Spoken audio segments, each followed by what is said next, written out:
Hey guys, tonight we're not diving into castles or kingdoms, but into a place much quieter, red, dry, and humming low under the moon. A land where your footsteps disappear into dust before you can turn around. This isn't Europe with its plagues and pettiness. This is somewhere older. Australia? Yes, but not the Australia of suntanned surfers and souvenir shops.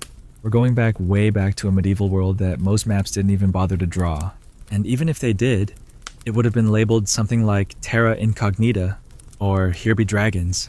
Except the dragons in this place don't breathe fire, they slither, or perch in trees, or crawl out of your water bucket when you least expect it. You see, surviving here wasn't about swords or shields. It was about listening, and sweating, and watching everything because everything watched back. This continent didn't wait to be colonized to start its stories. It already had 1,000 of them, all wrapped in sand, bark, and silence. So, before you get comfortable, take a moment to like the video and subscribe, but only if you genuinely enjoy what I do here. Feel free to drop your location and your local time. I love seeing where and when you're listening from. Now, dim the lights. Maybe turn on a fan for that soft background hum. And let's ease into tonight's journey together. You're sitting on rock. Not a throne, not a bench. Just a rock. It's smooth not because it was carved, but because centuries of backsides polished it that way. The air is sharp with iron scent, the dust fine enough to coat your eyelashes. The ground here doesn't echo, it absorbs. And what it doesn't absorb, the wind scatters. You've arrived in the middle of a continent that didn't need your arrival. The ancestors of the land have been walking it for tens of thousands of years, and they knew something you're about to learn the hard way, that this place isn't out to kill you. But it won't lift a finger to keep you alive either. You've barely set your feet down, and the first thing that greets you isn't an animal or a person, but heat. Not just the dry kind that warms your skin. No, this is the kind of heat that feels like it's trying to rewrite your DNA. It crawls down your neck, makes your clothes heavier, and turns your breath into something thick. No shade, no sound. Just you and the knowledge that you're not in charge here. You remember stories of brave explorers. You laugh. No compass can point your way through land that changes its shape every season, that swallows paths in minutes with wind and time. Medieval Europeans wrote of lands like this as if they were cursed unlivable, savage, wild. What they didn't realize is that people had been surviving here without cathedrals, without steel, without maps. They had knowledge you couldn't scribble onto parchment, like how to follow birds to hidden water, how to crack a root open just right to squeeze out enough liquid to survive one more day, how to walk across sand that looks soft but will burn through your soles, and how to move without leaving signs that something edible had passed through. If you're not paying attention, the land doesn't give you a second warning. And when it does whisper, it sounds like rustling grass, or maybe the sudden absence of a bird song.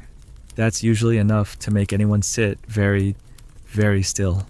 You might think your biggest challenge here is finding food, but you haven't even tried sleeping yet. The nights here are not empty. They're crowded with creatures that don't need to see you to find you. Marsupials with eyes that catch the light like old coins. Insects with stingers fine as fish bones. And snakes that move like bad dreams, quiet, smooth, and exactly where your hand was about to go. Some of them are venomous. Yes, some are just curious. And the real fun begins when you can't tell which is which. One mainstream fact that doesn't get enough attention: Australia is home to more species of venomous creatures than any other continent. Not just the usual suspects like snakes and spiders, fish, mollusks. Even caterpillars can take you down if you misstep. That's right, caterpillars. It's like nature got bored and decided to weaponize the entire food chain. But then you learn what the old tribes always knew. Survival isn't about conquering the land, it's about reading it. You stop looking for straight paths. You start listening to silence. You notice when the wind shifts, and you learn what certain bird calls mean. Some are alarms, others are invitations. You observe how kangaroo tracks cross emu tracks, and what that says about water nearby. These aren't just footprints, they're messages in the sand. Forget armor and spears. Your real defense is observation, your greatest weapon memory. Quirky fact to avoid leaving footprints: some people used to brush behind them with sticks made of kangaroo tail fur natural brooms, tied at the ends. soft enough to blend prints but stiff enough to erase them from sand or ash. There are stories of trackers who could follow a person through terrain after a single missed toe press. Not just they went that way, but how fast they were moving, whether they were tired, limping, or carrying something heavy. You begin to realize this place is an archive, but not on paper. The land remembers you, just never learned how to read it. Historians still argue whether certain nomadic groups built semi-permanent camps during certain seasons or remained strictly mobile. Archaeological traces are minimal because organic materials, grass, bark, ochre disappear without a trace in just a few decades. What remains are stone tools, ashes, sometimes fire-blackened soil, enough to hint, but not enough to confirm. Still, those questions don't matter when you're squatting in the dirt, hoping your fire doesn't attract attention, and wondering whether that rustle you just heard is a lizard or something worse. You eat when you can, roots, seeds, whatever doesn't bite back. But even food has rules. Some things must be soaked for hours to remove toxins. Others must be roasted just right, or they'll swell your throat shut. This isn't just dinner, it's a test. Every bite is a negotiation with chemistry and timing, and you don't get second chances. That's why the knowledge passed down wasn't shouted or written, it was sung. In rhythm, in stories, in movements, songlines. They're called a literal map embedded in melody, where every note is a direction and every lyric a landmark. When you sing it right, you're not just walking, you're remembering. Following the path of ancestors who made it through with fewer tools but more attention. And then night finally falls. The stars above look close enough to taste. The sky sharp with clarity you've never seen in the city. But you don't stare too long, because in the darkness, other things move. And you need to know where your hands are, where your feet are, where your fire is. You lie back, head resting on a bundle of grass, and try to sleep. The land does not rock you gently. It waits, it tests, and somewhere out there, something else breathes, watching. The second the sun disappears behind that scorched tree line, your instincts start whispering things your rational mind doesn't want to hear. You'd think nightfall would bring relief, but this is when the rules change. The day may have been harsh, but at least it was visible. Now, you're in the dark, and that's when the needle-toothed bats come out. They don't screech like storybook vampires, they hum. Tiny vibrations just above your hearing range, like a chorus of irritated sewing machines. You first notice them when something grazes your ear, too soft to be a leaf and too fast to be wind. Then another, you look up, nothing, but you feel watched, not in a paranoid way, but in a something is triangulating your warmth way. These bats aren't the blood-drinking kind that tabloids love, but they are hunting moths, small frogs, maybe a beetle that just climbed onto your leg. You can't see them. You only hear the absence of insect chirping, the hush before a strike, and the slight flutter that means it found dinner inches from your face. They have teeth like needles, hence the name. Not big enough to break skin, but sharp enough to remind you that you're made of meat. The medieval Australians, of course, didn't call them anything so precise. They had dreaming stories for them spirits with wings, bringers of messages, or sometimes warnings. The stories weren't meant to comfort you. They were meant to teach you. Stay near the smoke, don't sleep with your face exposed, and always listen when the silence arrives too suddenly. These weren't myths to be enjoyed, they were operating manuals for staying alive. Your fire is small, not for lack of wood, but by design. Too much light invites too many questions. Light is a scream in the darkness, and you don't want to scream out here. The embers crackle softly, casting shadows that move like creatures of their own. You huddle near it, hoping the warmth masks your scent.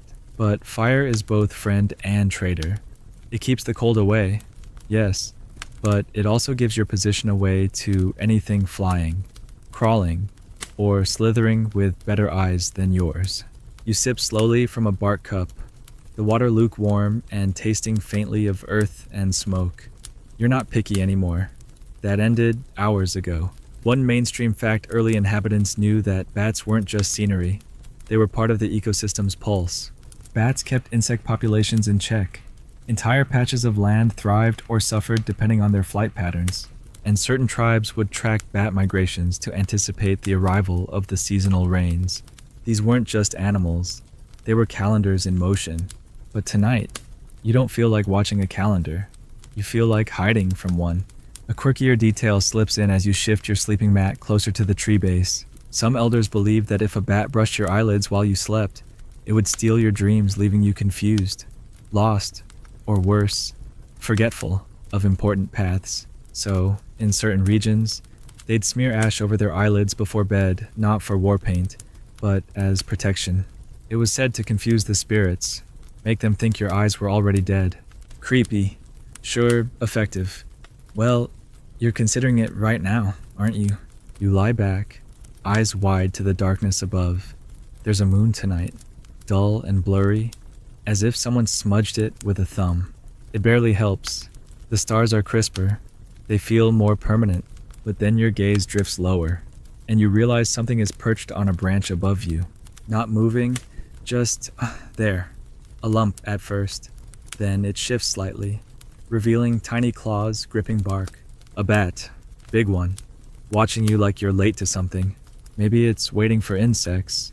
Maybe it's waiting for you to fall asleep. You don't want to think about which. Historians still argue whether bats in medieval Australia were actively feared or simply tolerated. The evidence is thin.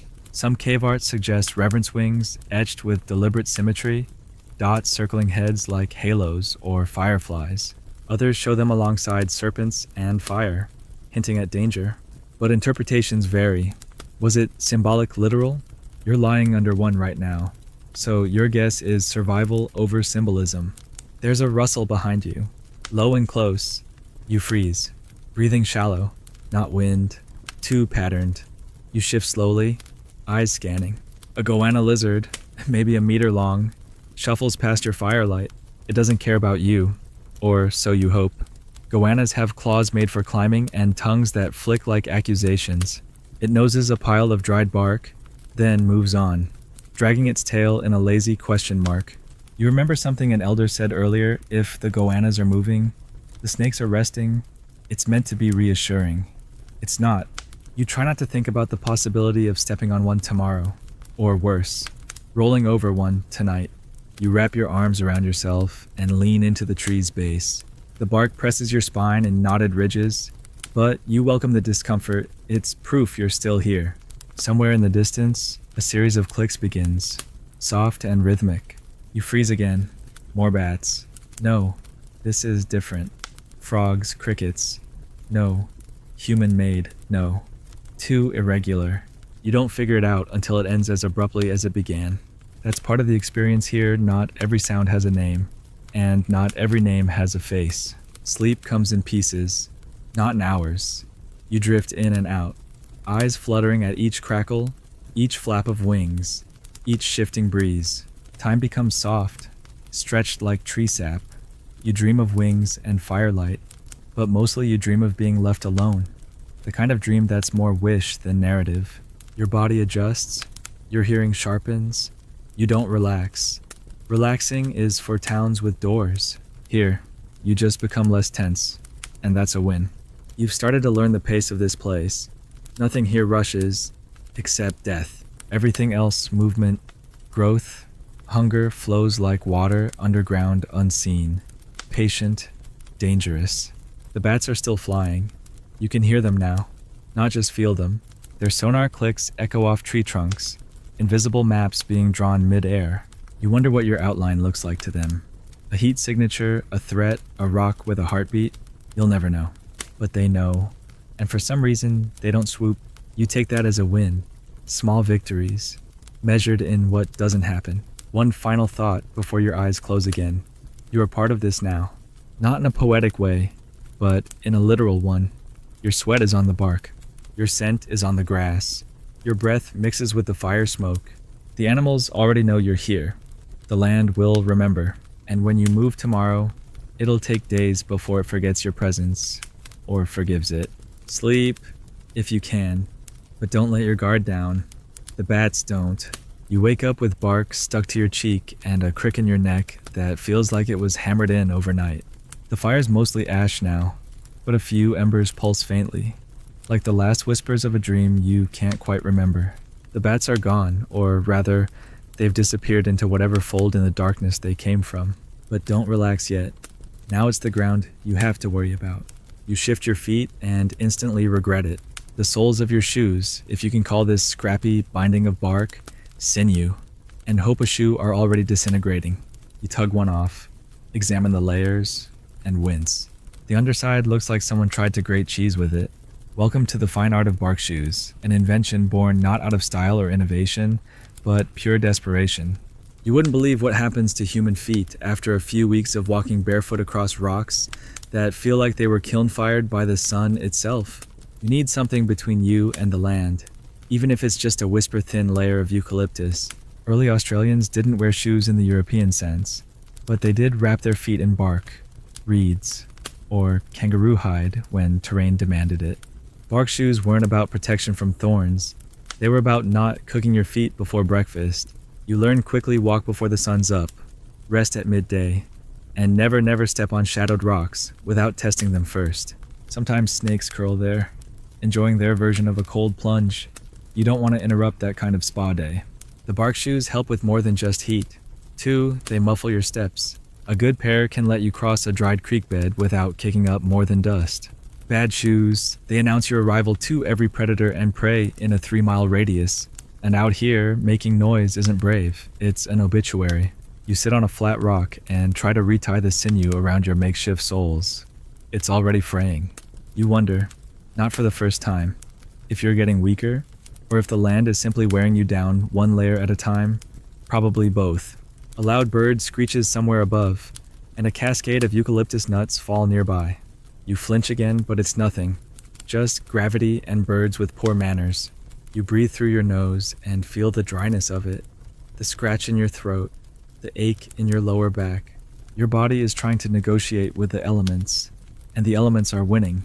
A mainstream historical fact, while Europeans were busy equating footwear with civility, Indigenous Australians were mastering terrain reading barefoot. It wasn't about toughness, it was about feedback. Every grain of sand, every shift in the earth beneath your heel told you something. And while bark shoes were used sparingly, often during specific tasks like hunting in rough country or crossing burning ground, most of the time, the foot was teacher and student. You don't get that from leather boots. Quirky detail. Some tribes used tree resin to harden parts of their bark wrappings, making a crude kind of sole that could grip rocky surfaces like a gecko's foot. Not exactly Air Jordans, but you'd be surprised how efficient sticky bark can be when chasing a goanna through scrubland.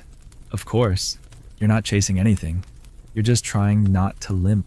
Your left foot has a blister the size of a gum nut, and your right heel feels like it's made of raw glass.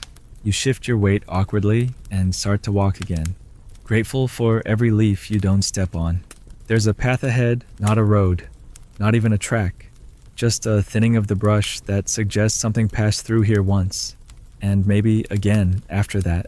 You follow it because you need to. And because not following it means bush-bashing your way through scrub dense enough to skin your arms. You duck under a low branch and get a face full of spiderweb. You freeze, wipe your eyes, and suppress a shudder. The spider's gone, or watching, or asleep. You tell yourself it's probably tiny. Then you remember that tiny here is a relative term, and that funnel webs like to dig burrows where your fingers might be in a few minutes, if you're not careful. Historians still argue whether the bark wrapping technique originated in one region and spread across trade routes, or whether it emerged spontaneously in multiple places based on necessity, given the isolation between language groups and the variety of terrain. It's hard to say. What's clear is that survival wasn't about one tool. It was about thousands of micro-adaptations that, together, formed a life system. Bark shoes weren't innovation, they were instinct made wearable. You stop to rest again near a cluster of termite mounds towering structures, some as tall as your waist, made from a mix of dirt, spit, and sheer patience. You wouldn't think much of them until you remember they're warm inside. People used to track them in colder months, sometimes even cracking into the sides to find warm air and, occasionally, protein. You're not quite there yet, but you do lay a hand on one, warm, dry, humming softly. Everything here hums if you're quiet enough. There's movement on the horizon, a small herd of kangaroos, bouncing away from something or toward something. You don't care what. You're just happy it's not you. They're fleeing. You adjust your bark shoes again, tightening the knots, and try to ignore the callus you can feel tearing into something softer. You're learning the rhythm now. Left foot, right foot, pause, listen. The forest never stops talking. Sometimes it whispers with falling seeds. Other times it scolds with cracking branches or the sudden absence of wind. You step in time with it, not to master it, but to be ignored by it. You pass a creek bed, long dry, the rocks rounded from floods that might return once every 5 or 10 years. You find prints, human, old, faint, but still there. Toes, heel, a dragging stick. Maybe someone passed through here weeks ago, maybe longer, but they were barefoot. You can tell from the depth of the impressions and the spacing. They moved quickly. You feel an odd companionship with these faded marks. Someone else walked this hellscape with less, and left more behind. Your stomach growls. You ignore it. There's nothing here you trust enough to eat. Not yet.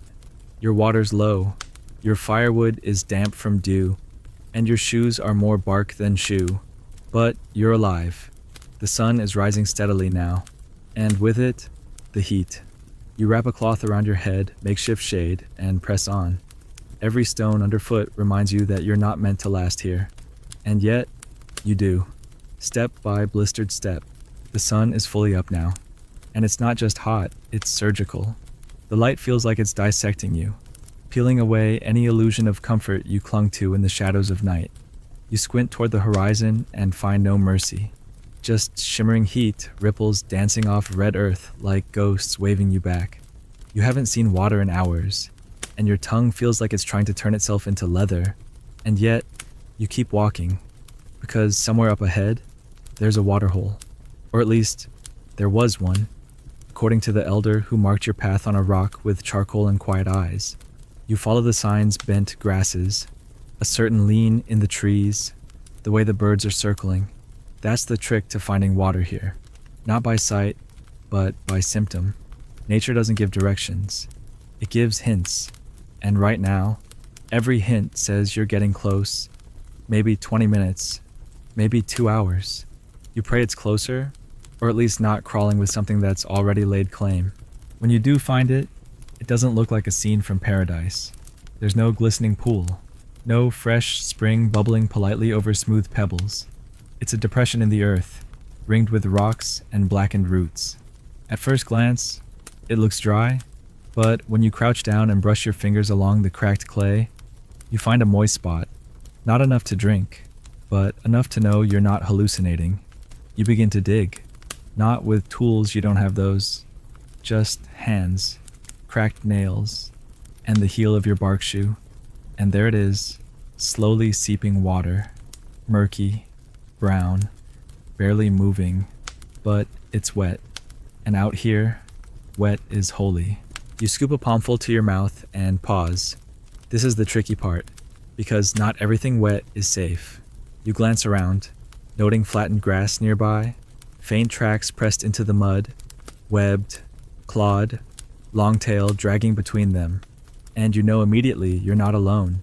Freshwater eels. Not the gentle kind that glide silently past your feet in a modern aquarium.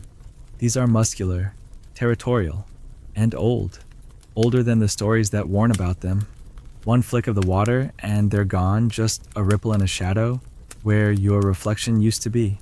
It's not that they're hunting you, it's just that you're both trying to drink from the same place. And this place doesn't allow second helpings. One mainstream fact that surprises modern visitors: freshwater eels in Australia have long been part of the ecosystem and food sources. In many indigenous cultures, they were both feared and revered. Catching them required patience, timing, and a lot of respect. The eels could grow large over a meter and had a knack for surviving in muddy, shrinking pools that looked abandoned to the untrained eye. The medieval survival trick was not just finding water, but knowing what lived inside it. A quirkier detail: some communities whispered that certain eels were shapeshifters, beings that could listen, remember, and even hold grudges. To harm one without proper ritual or apology was to invite sickness or misdirection. It wasn't superstition, it was psychological survival, a way to enforce restraint in a place where overuse could doom an entire clan. You sip, cautiously, avoiding the center of the pool, just enough to wet your throat. You'll boil more later. Maybe, if nothing else claims the fire first. Historians still argue whether medieval indigenous Australians constructed artificial watering systems beyond simple wells. Some point to large stone arrangements and aquaculture sites in Victoria that suggest long-term planning controlled flow, eel traps, and seasonal migration paths. Others argue these were regional exceptions, not widespread systems. Either way, when you're crouching at the edge of a warm puddle, hoping nothing bites your hand off, the debate feels academic. You sit back, water dripping from your chin, and take stock.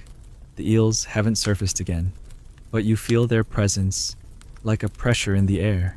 You keep your limbs close, just a few gulps more, and then you rise, wiping your hands on the front of your tunic, leaving reddish smears of mud and sweat.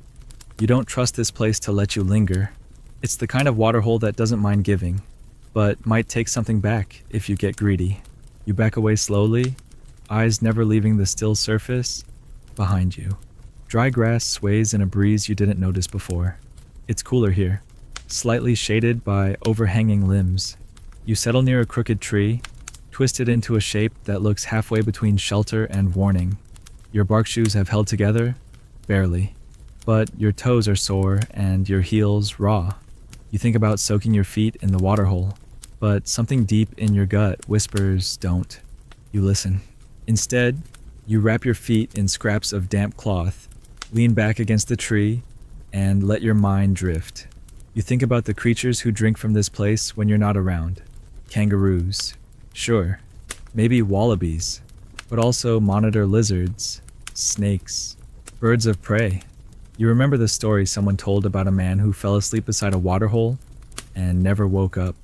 They said it wasn't a creature that got him, it was thirst. He dreamed so vividly of drinking that his body forgot to wake up. You smile faintly, not because it's funny, but because you understand. Out here, your mind sometimes offers you mercy, the land won't. You pull out a strip of dried root from your pouch, chewy, bitter, but full of electrolytes. Your jaw works lazily, and you feel the bark fibers split and release moisture. It's not food, it's fuel. There's a difference. You're not trying to feast, you're just trying to keep going. And sometimes that means accepting less than you want, but just enough to matter. You check your direction. The sun's moved, of course, always faster than you think. You squint to orient yourself using the curve of shadows and the lean of tall grasses. You remember the old rule when in doubt. Follow the birds. You see a cluster of small black ones circling low in the distance. Not vultures, Australia doesn't have them. These are crows, clever, watchful, and often near something dead or something edible. Either way, they know something. So, you follow, not directly, but at an angle just enough to shadow their path without stepping into their judgment. You begin walking again, feet sore but determined. You've drank, you've rested, and your senses are tuned. The land feels a little less hostile now, not because it's changed, but because you've passed another test. You've shared a drink with an eel and kept all your fingers. That's something. You move slower now, deliberate. You step around loose rocks, you brush aside webs with a stick, and you keep one eye always on the horizon, where the dust swirls in patterns that might be wind or something else entirely. You walk until the air shifts. It's not cooler, nothing's cooler, but heavier, thicker, like you've stepped into a different kind of silence. Your shoulders tense without thinking, and your pace slows. Something about the way the trees are spaced here makes you feel like you've wandered into someone else's camp. Or worse, something's hunting ground. The land isn't flat anymore. It rolls, dips subtly, and the brush has been pushed back in certain places, not broken, bent, like something big has passed through recently, but didn't bother hiding. And then you spotted a crude scaffold lashed together with twisted wood and sinew, rising about 6 feet off the ground. It's a sleeping tower, not a lookout in the military sense, but a place to stay off the dirt while you close your eyes. The Aboriginal peoples of certain flood-prone and crocodile-heavy regions had long known that ground sleep was optional and often unwise. So, they built up nothing fancy, just enough elevation to stay above what slithered, stalked, or snapped. You circle it slowly, your eyes tracing the lashings. There's no iron here, just vine, bark rope, and clever interlocking. It's not meant to last forever, just long enough to survive a few nights. You climb it carefully. The wood creaks but holds. At the top, there's a platform, flat and worn smooth from long use. Scorch marks suggest a small fire was once lit here, maybe just coals. Enough for warmth without smoke. You sit down, stretching your legs, and feel the welcome shift of perspective. Being off the ground changes everything. You can see farther, you can breathe easier, and for the first time today, you stop flinching at every rustle. One mainstream fact: crocodiles have been hunting in Australia's northern regions for millions of years. Saltwater crocodiles, particularly, can grow over 6 meters and have been known to travel inland through brackish rivers and seasonal floodplains. Sleeping beside the water without elevation isn't brave. It's just bait. These towers were never universal, but in croc country, they were essential. And even now, some remote communities still raise shelters just high enough to matter. The quirk crocodiles don't just attack from water. They wait, they study. Some accounts describe them circling camps at night. Not in fury, but in patience. One step, pause, one breath, pause, for hours. They've been known to stalk sleeping humans for nights before attempting a strike.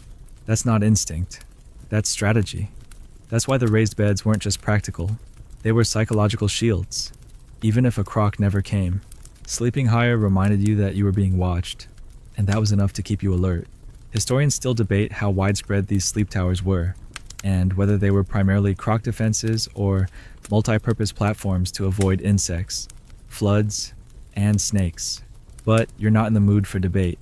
You're in the mood for elevation. For that small illusion of control in a place where your life expectancy drops every time you kneel to tie your shoe. You lie back on the wooden slats, arms folded behind your head. From here, the canopy above looks less like a ceiling and more like a breathing thing. The wind weaves between branches, and you see a hawk circling far above, gliding, indifferent. You breathe deeper, slower, letting your chest rise in time with the breeze. This isn't comfort, exactly, but it's the closest you've had to it in days. You feel a little safer, which is dangerous. Safety is a narcotic here. You take too much of it, you get sloppy, you start assuming you're alone. And that's when the land reminds you you're not. A sound pierces the quiet, a heavy splash. Distant but clear. You bolt upright, eyes scanning. It came from the east. Just beyond a stand of paperbark trees. You can't see the water, but the noise was unmistakable. Something big entered a pool. Could have been a kangaroo. Could have been a buffalo. Could have been worse. You stay frozen, muscles tight, until the silence returns. Then a bird calls 3 notes, rising. You don't know the species, but you know the tone. It's not alarmed, just annoyed. So you settle again. Nerves buzzing, but body still. Later, you descend, slowly, methodically. You don't leap from this tower like it's a porch. You treat the ground like a sleeping enemy. When your feet touch dirt again, you feel it the change. Like stepping off a boat back onto land. You're exposed again. You move carefully through the bush, tracing the edge of a dry creek bed, eyes scanning for movement. Everything here is both camouflage and trap. A root might be a snake. A puddle might be a predator. Even a breeze might be a decoy. You find tracks again? Not yours.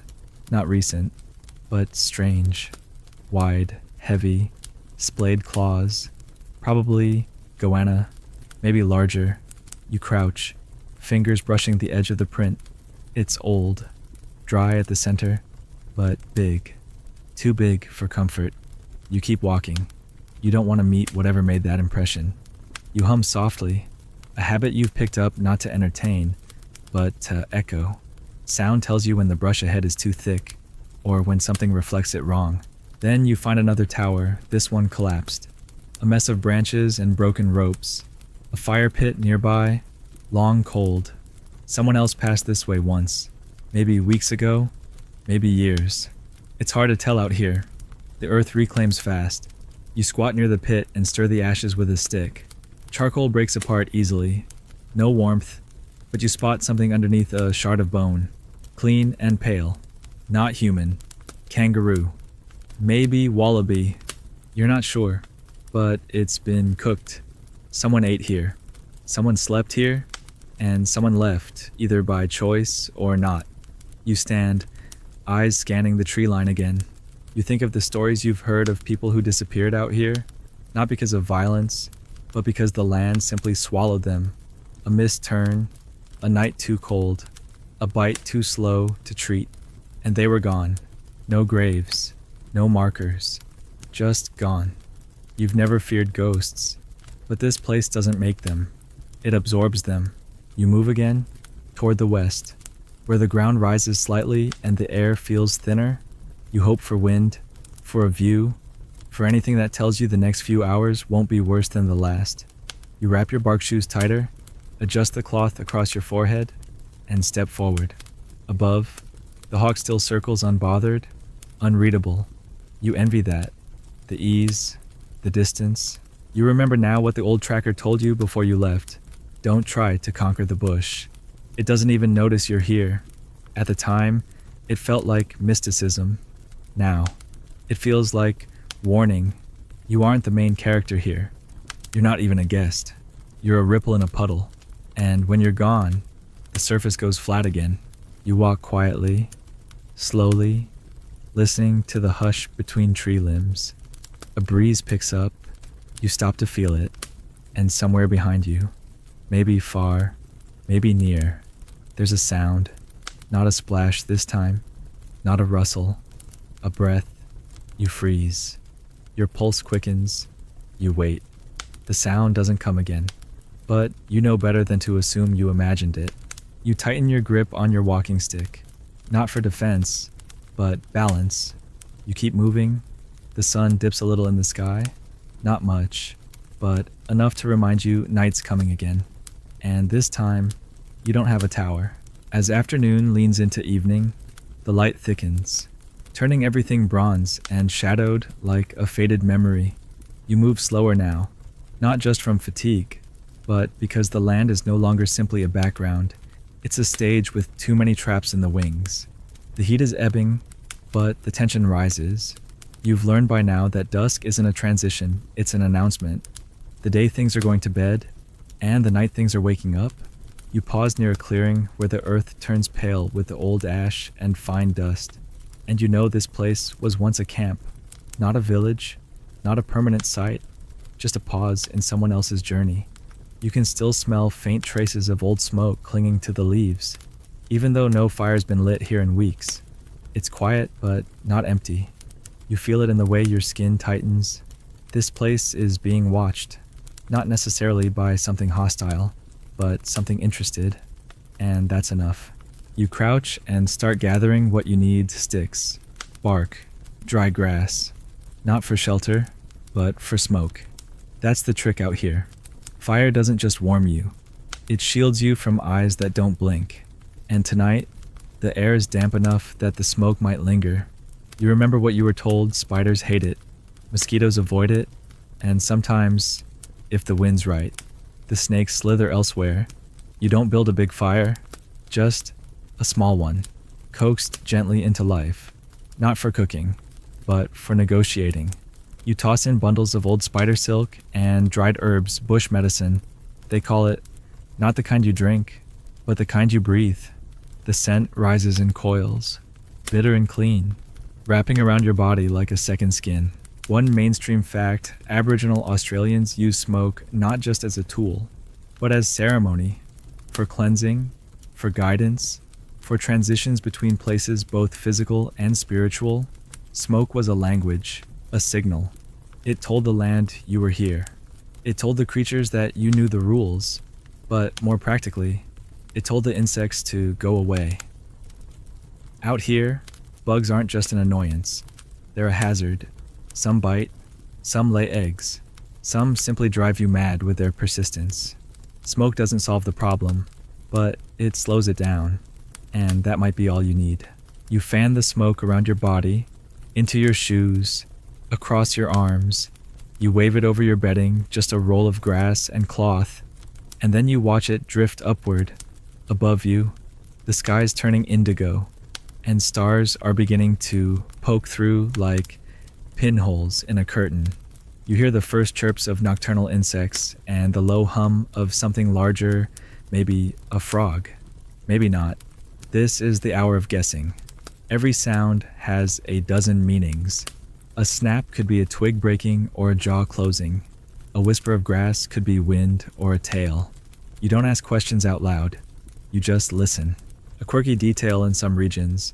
Bundles of crushed spider webs were rolled tight and burned slowly like incense, not just to repel pests, but to mask human scent.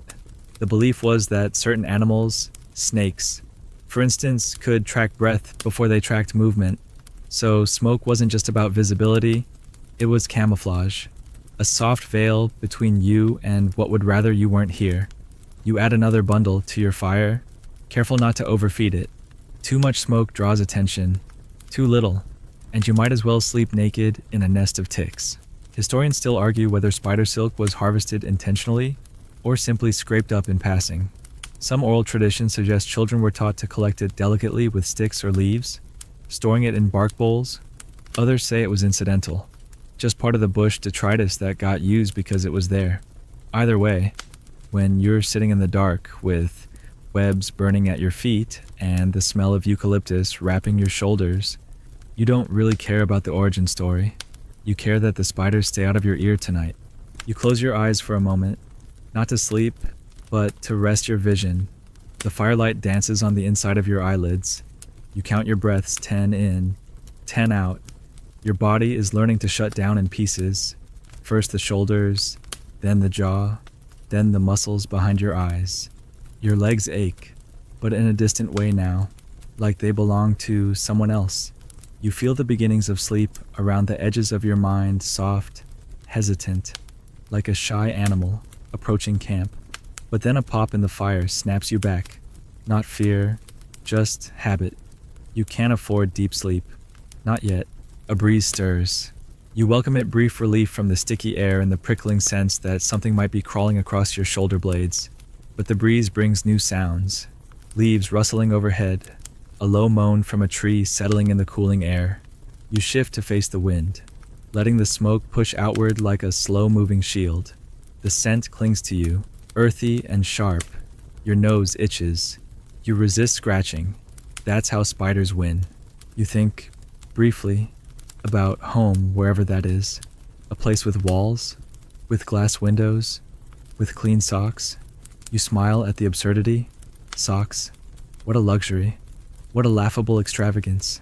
Here, a clean sock would be a sacred object. Something you'd trade for food or water or a full night's sleep. Instead, you've got bark strips and cloth that smells like swamp and campfire. But it holds your feet together. And out here, that's love.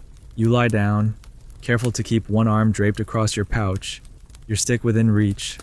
The fire pops again, but softer this time, like it knows you're trying to let go. You close your eyes and let the darkness settle in fully. Around you, the bush breathes. A slow inhale, a long exhale. Something small scampers nearby, too light to be trouble. Probably a bandicoot, or a lie you're telling yourself so you can sleep. Either way, you don't open your eyes. You drift, not into dreams, but into a kind of floating, the place between thoughts. You feel your heartbeat in your throat, your fingers twitch, and through it all, the smoke rises, carrying your scent, your fear, and your exhaustion into the canopy above. Maybe it's enough to fool what's watching, maybe it's not, but you've done all you can. The rest belongs to the night. The sun hasn't risen yet, but something else has the birds. Not the gentle chorus you might expect, but the harsh, metallic screeches of emus echoing through the bush like war horns played through rusted pipes. You jolt upright, heart racing, before your brain catches up and reminds you it's just the birds again. Just the tall, prehistoric, feathered nightmares that patrol the land like they own it, because, in a way, they do. Emus aren't the dainty, curious creatures you see in children's books. They're fast, moody, and built like a linebacker with claws. And right now, two of them are picking their way through the clearing about 50 meters from your camp, pecking at roots, kicking at dirt, and occasionally pausing to glare at nothing, or maybe at you. You lie still, barely breathing, the fading warmth of your fire your only shield. You watch them move, shoulders hunched, legs like pistons, heads twitching like they're hearing thoughts instead of sounds. And then one suddenly bolts, not away, but toward something invisible in the grass, legs pounding the earth in a thudding rhythm that makes your ribs vibrate. The other follows, because of course it does, and within seconds, they're gone, just two bursts of angry feathers and dust. You exhale, slowly. That's the thing about emus. They're unpredictable, uninterested in you one moment, and fully prepared to chase you across the bush the next, if you look at them funny. And you, unfortunately, always look like a threat to something out here. One mainstream fact that often gets buried under the chuckles and memes: emus are formidable survivors. Capable of sprinting up to 50 kilometers per hour, they've adapted brilliantly to the harshest environments, feeding on roots, insects, berries, anything they can find. Some Aboriginal groups respected them not just as game, but as guides watch where the emus go. And you might find water or food. Follow too closely, though, and they might decide to chase you instead. Not out of fear, out of sheer, baffling bird spite.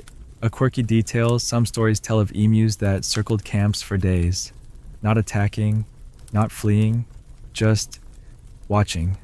Like bored spirits trapped in oversized feathery suits, they'd peer into fires, tilt their heads at sleeping bundles, and wander off only when thoroughly unimpressed. Whether this was myth or just emu behavior is hard to say, but either way, the result was the same people slept with one eye open and didn't joke too loudly about the birds. Historians still debate whether emu sightings were interpreted as omens, messengers of drought or abundance. Some regions considered them sacred, others saw them as meat on legs. The only thing they agreed on, you didn't ignore them, and you certainly didn't provoke them, because when an emu decides to charge, you have exactly two options: climb something, or regret your choices.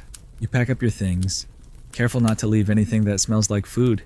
Not that you have much, just a few strips of root, a pouch of dried tubers, and the last gulp of water. Your bark shoes are holding up, though one is flaking badly at the toe. You tighten the wrap with a length of sinew and check your path again. The sun's coming now, slow and low, turning the world gold and red, like it's trying to apologize for everything it did yesterday. You don't forgive it, not yet. You start walking, following the flattened grasses where the emus ran. It's not the smartest path, they don't care about terrain the way you do, but it's a visible one. And right now, anything that saves you energy is a gift. Your legs feel like logs. Your shoulders ache from carrying nothing but tension. And every breath tastes like dust and yesterday's fire. But you're still moving, still part of the story. The emu trail leads you through the low scrub, past the skeleton of a tree that lightning split years ago. The burn marks still scrawl up its trunk, black veins in pale bark. You pause to touch it, half expecting heat, but it's cold now, dead, like a monument to a forgotten war between sky and land. You press your forehead against it, just for a moment, letting the coolness ground you. Then you keep walking. You spot a wedge-tailed eagle circling far overhead, and you know that's not random. They don't circle for fun. They circle for weakness, for movement, for things that stop moving. You wave a hand, half greeting, half defiance. Not today. You think, not yet. The eagle doesn't care. It just glides higher, letting the air carry it somewhere you'll never reach. Around mid-morning, you reach a patch of land that feels different, softer. The plants here are greener, the insects louder, and the air smells of mud and something faintly sweet. You crouch and touch the ground, damp. You found another water source, probably shallow, probably temporary, but real. You dig a little, and soon you've got a palmful of water so muddy it looks like soup. Still, it's wet. You filter it through cloth, let it sit, and drink slowly, carefully. It tastes like leaves and dirt and salvation. Near the edge of this soft patch, you find a series of strange indentations round, deep, almost like hoof prints, but too wide, too flat. You stare at them, puzzled, until the realization clicks. Cassowary? You didn't think they roamed this far, but maybe they do. Or maybe it was just one, out of place, wandering like you. Either way, it's not the kind of bird you want to bump into. If emus are bouncers, cassowaries are assassins. You move on, a little faster now, your senses tuned to any sudden rustle. You climb a low ridge as the sun climbs higher, and from the top, you finally see it, a shimmering line on the horizon, a real waterhole, maybe 2 hours away. You smile, not because you're saved, but because you finally have a destination that isn't just a guess. You descend slowly, already planning your route, already preparing for whatever shares that hole with you: eels, crocs, wallabies, or worse. But for now, your biggest threat has retreated. The birds are gone. The giant feathery nightmares have stomped off into the bush to menace someone else or chase wind. And you're still here, barefoot in bark, sweating through your shirt, wondering what fresh absurdity the next bend will bring. But you're alive, and that's enough for now. By the time you reach the edge of the waterhole, the sun has begun to blister the tops of your shoulders and the backs of your knees, painting you in the kind of heat that makes your breath come out in silent gasps. The shimmering line you saw from the ridge is real barely, but it's there. A shallow basin carved into the clay, rimmed with muddy prints and surrounded by thorny shrubs that bristle like they're defending treasure. The water is stagnant, opaque, and smells faintly of rot and minerals, but your body doesn't care. It sees wetness. It wants it, but you don't move too quickly. Not here. You know better now. You've learned that waterholes aren't gifts, they're battlegrounds. Every animal out here comes here to drink, to bathe, to hide, to stalk, and some don't leave. You crouch near the edge and scan the surface. Nothing stirs, no bubbles, no ripples, no eyes, but you don't believe it. You toss a stick into the shallows and watch it float, unmoving, still. You wait, and after a long pause, you see it. Just a blink of light under the surface. A flicker, a shift in color, then gone. You step back slowly, not in fear, but in respect. Something's in there. Maybe a croc, maybe a long-necked turtle, maybe just an eel tracing circles in the mud. Doesn't matter. You don't plan to step in. You plan to use what you must and leave before curiosity becomes contact. Your answer lies in the grayish clay that rims the hole like a scab. You've seen this before, rubbed across faces, arms, even torsos. A body shield? You crouch low and scoop up a handful, cool and soft in your palm. It smells like old earth and metal, like something buried too long and pulled up too soon. You smear it across your arms, then your chest, your legs, your face. The clay dries quickly in the sun, tightening your skin like armor. This isn't about beauty. This is about survival. Mainstream fat clay was used across the continent not just for ceremonial body paint, but for functional protection against insects, sun, and heat. A thin layer could cool the body, slow evaporation, and form a barrier between flesh and biting pests. And if it cracked and flaked off, it could be reapplied. The clay didn't just protect, it told stories. The patterns worn during hunting, dancing, or traveling signaled where you were from, what you were doing, and whether you were welcome. Your pattern right now, pure desperation, no flair, just streaks and smears and patches that say, I am trying to stay alive. Quirky details, some clay mixtures were intentionally infused with crushed leaves or ash to strengthen their effect or carry a scent that masked human sweat. You've heard whispers of elders mixing the dung of certain herbivores into the clay, to create a camouflage smell that fooled predators. You don't know if you believe that, but standing here, covered in drying mud and your own salt, you can see the logic. Smelling like something less appetizing than you are is a very reasonable goal. Historians still debate whether clay armor was used deliberately in warfare or only in practical survival. Rock art and oral stories suggest both. Some images show warriors streaked with pale markings that may have had dual meanings: intimidation for enemies, but also insect repellent in mosquito-heavy regions.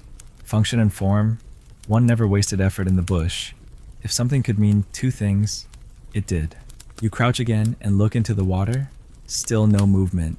You fill your bark bowl slowly, carefully avoiding disturbance. The water smells thick, not ideal, but boilable. You tuck it away in your pouch and back off, never turning your back on the water. That's another lesson you've absorbed. Nothing is ever done watching you, even when it looks still. Especially when it looks still. With clay caked across your body and enough water to keep your mouth from gluing shut, you retreat from the water hole. You walk at a side angle, never in a straight line, never too fast. You don't want to look like prey, or worse, like you're hiding something.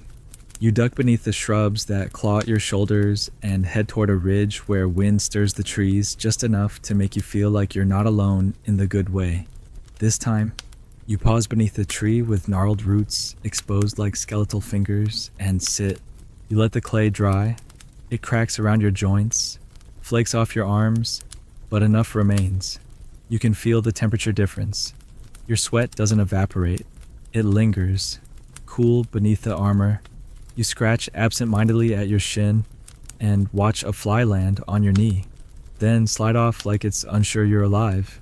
That's a small victory. You remember a story told in a nighttime hush beside another fire, how a hunter once coated himself head to toe in white clay, including his hair and teeth, and stood motionless for an entire night to confuse a pack of dingoes. They circled him, sniffed him, even brushed against his legs, but they never attacked. Why? Because they didn't see a man. They saw something else, something unfamiliar, something not in their mental menu. And by the time dawn broke, the hunter was still standing, still breathing, and the dingoes were gone. You don't know if it's true, but it sounds true, which, out here, is almost more important. You gather your things again. Your shoes are cracked but intact. The wrapping on your right ankle is slipping, so you retie it with the patience of someone who knows that 10 extra seconds now might save an hour of limping later. The fire you'll need tonight is already in your mind: how to build it small, what to burn, where to place the smoke. Your thoughts move ahead of your body now, preparing camp before your feet arrive. You walk back to the trail, such as it is a faint crease in the grass, a shadow where other shadows don't fall. You're not following a map, you're following instinct, and that's new. You realize it slowly. You're no longer entirely surviving like an outsider. You're starting to think like this land wants you to think, without haste, without assumption, and with a deep understanding that every step must mean something. The wind picks up again, curling around your shoulders like a warning or an embrace, you can't tell which. But it brings with it a scent, smoke, not yours, not from your little bundles, real fire, far off, but close enough that your body stiffens. Someone else is out here, or something that knows how to burn. You pause, heart thrumming. The clay mask tightens on your face like a second expression. You listen, nothing but birds and breeze. Still, you change direction, veering north, toward higher ground, better view, better chance. And as you walk, you feel the clay begin to crack in wider plates. Your skin underneath is damp, aching, alive. Every inch of you is sore, but somehow stronger. You've covered your body in earth. You've stared into a still pool and resisted the urge to trust it. You've walked into a place the land did not ask you to come and left, without demanding more than it gave. And tonight, when the stars return and the wind sings low across the trees, you'll build another fire, small, smoky, smart, and you'll sleep not like a stranger anymore, but like a quiet guest, uninvited, maybe, but tolerated. By evening, the clay has mostly flaked off your skin.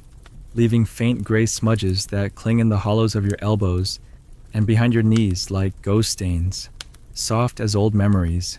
Your muscles ache in a way that feels earned now, not suffered. The sun is sinking, slanting light through the gum trees like golden blades, and the shadows fall long and lean across the dirt. You've chosen your next camp spot carefully, a gentle slope just above a dry creek bed, where wind can travel through but predators are less likely to climb. There's shelter from the south, a decent view to the west, and enough firewood to last a night. But before you rest, there's the matter of food.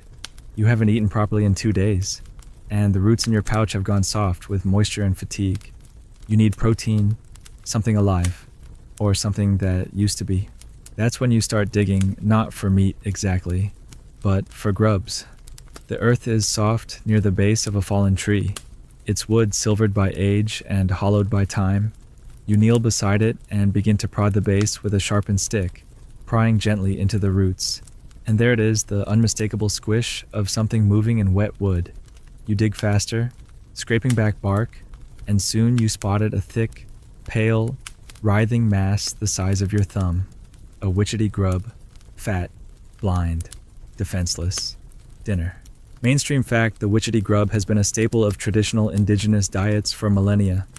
High in protein and fat, it's not just edible, it's nutritious, usually eaten raw or lightly roasted over coals. It was a reliable source of energy in a landscape that often gave nothing easily. The taste nutty. Some say eggy, others claim. But taste doesn't matter when your body is buzzing from lack of sustenance and your limbs are beginning to tremble. You find 3 grubs total. Not enough to call it a meal, but enough to calm the alarm bells ringing in your bloodstream. You skewer them on a twig and hold them over your new fire, small and smoky. Like before, the smell that rises isn't unpleasant. A little like roasting almonds, with a faint undertone of something earthy and wet. They pop softly as they cook, fat sizzling down the stick into the fire. When you eat them, there's no ceremony.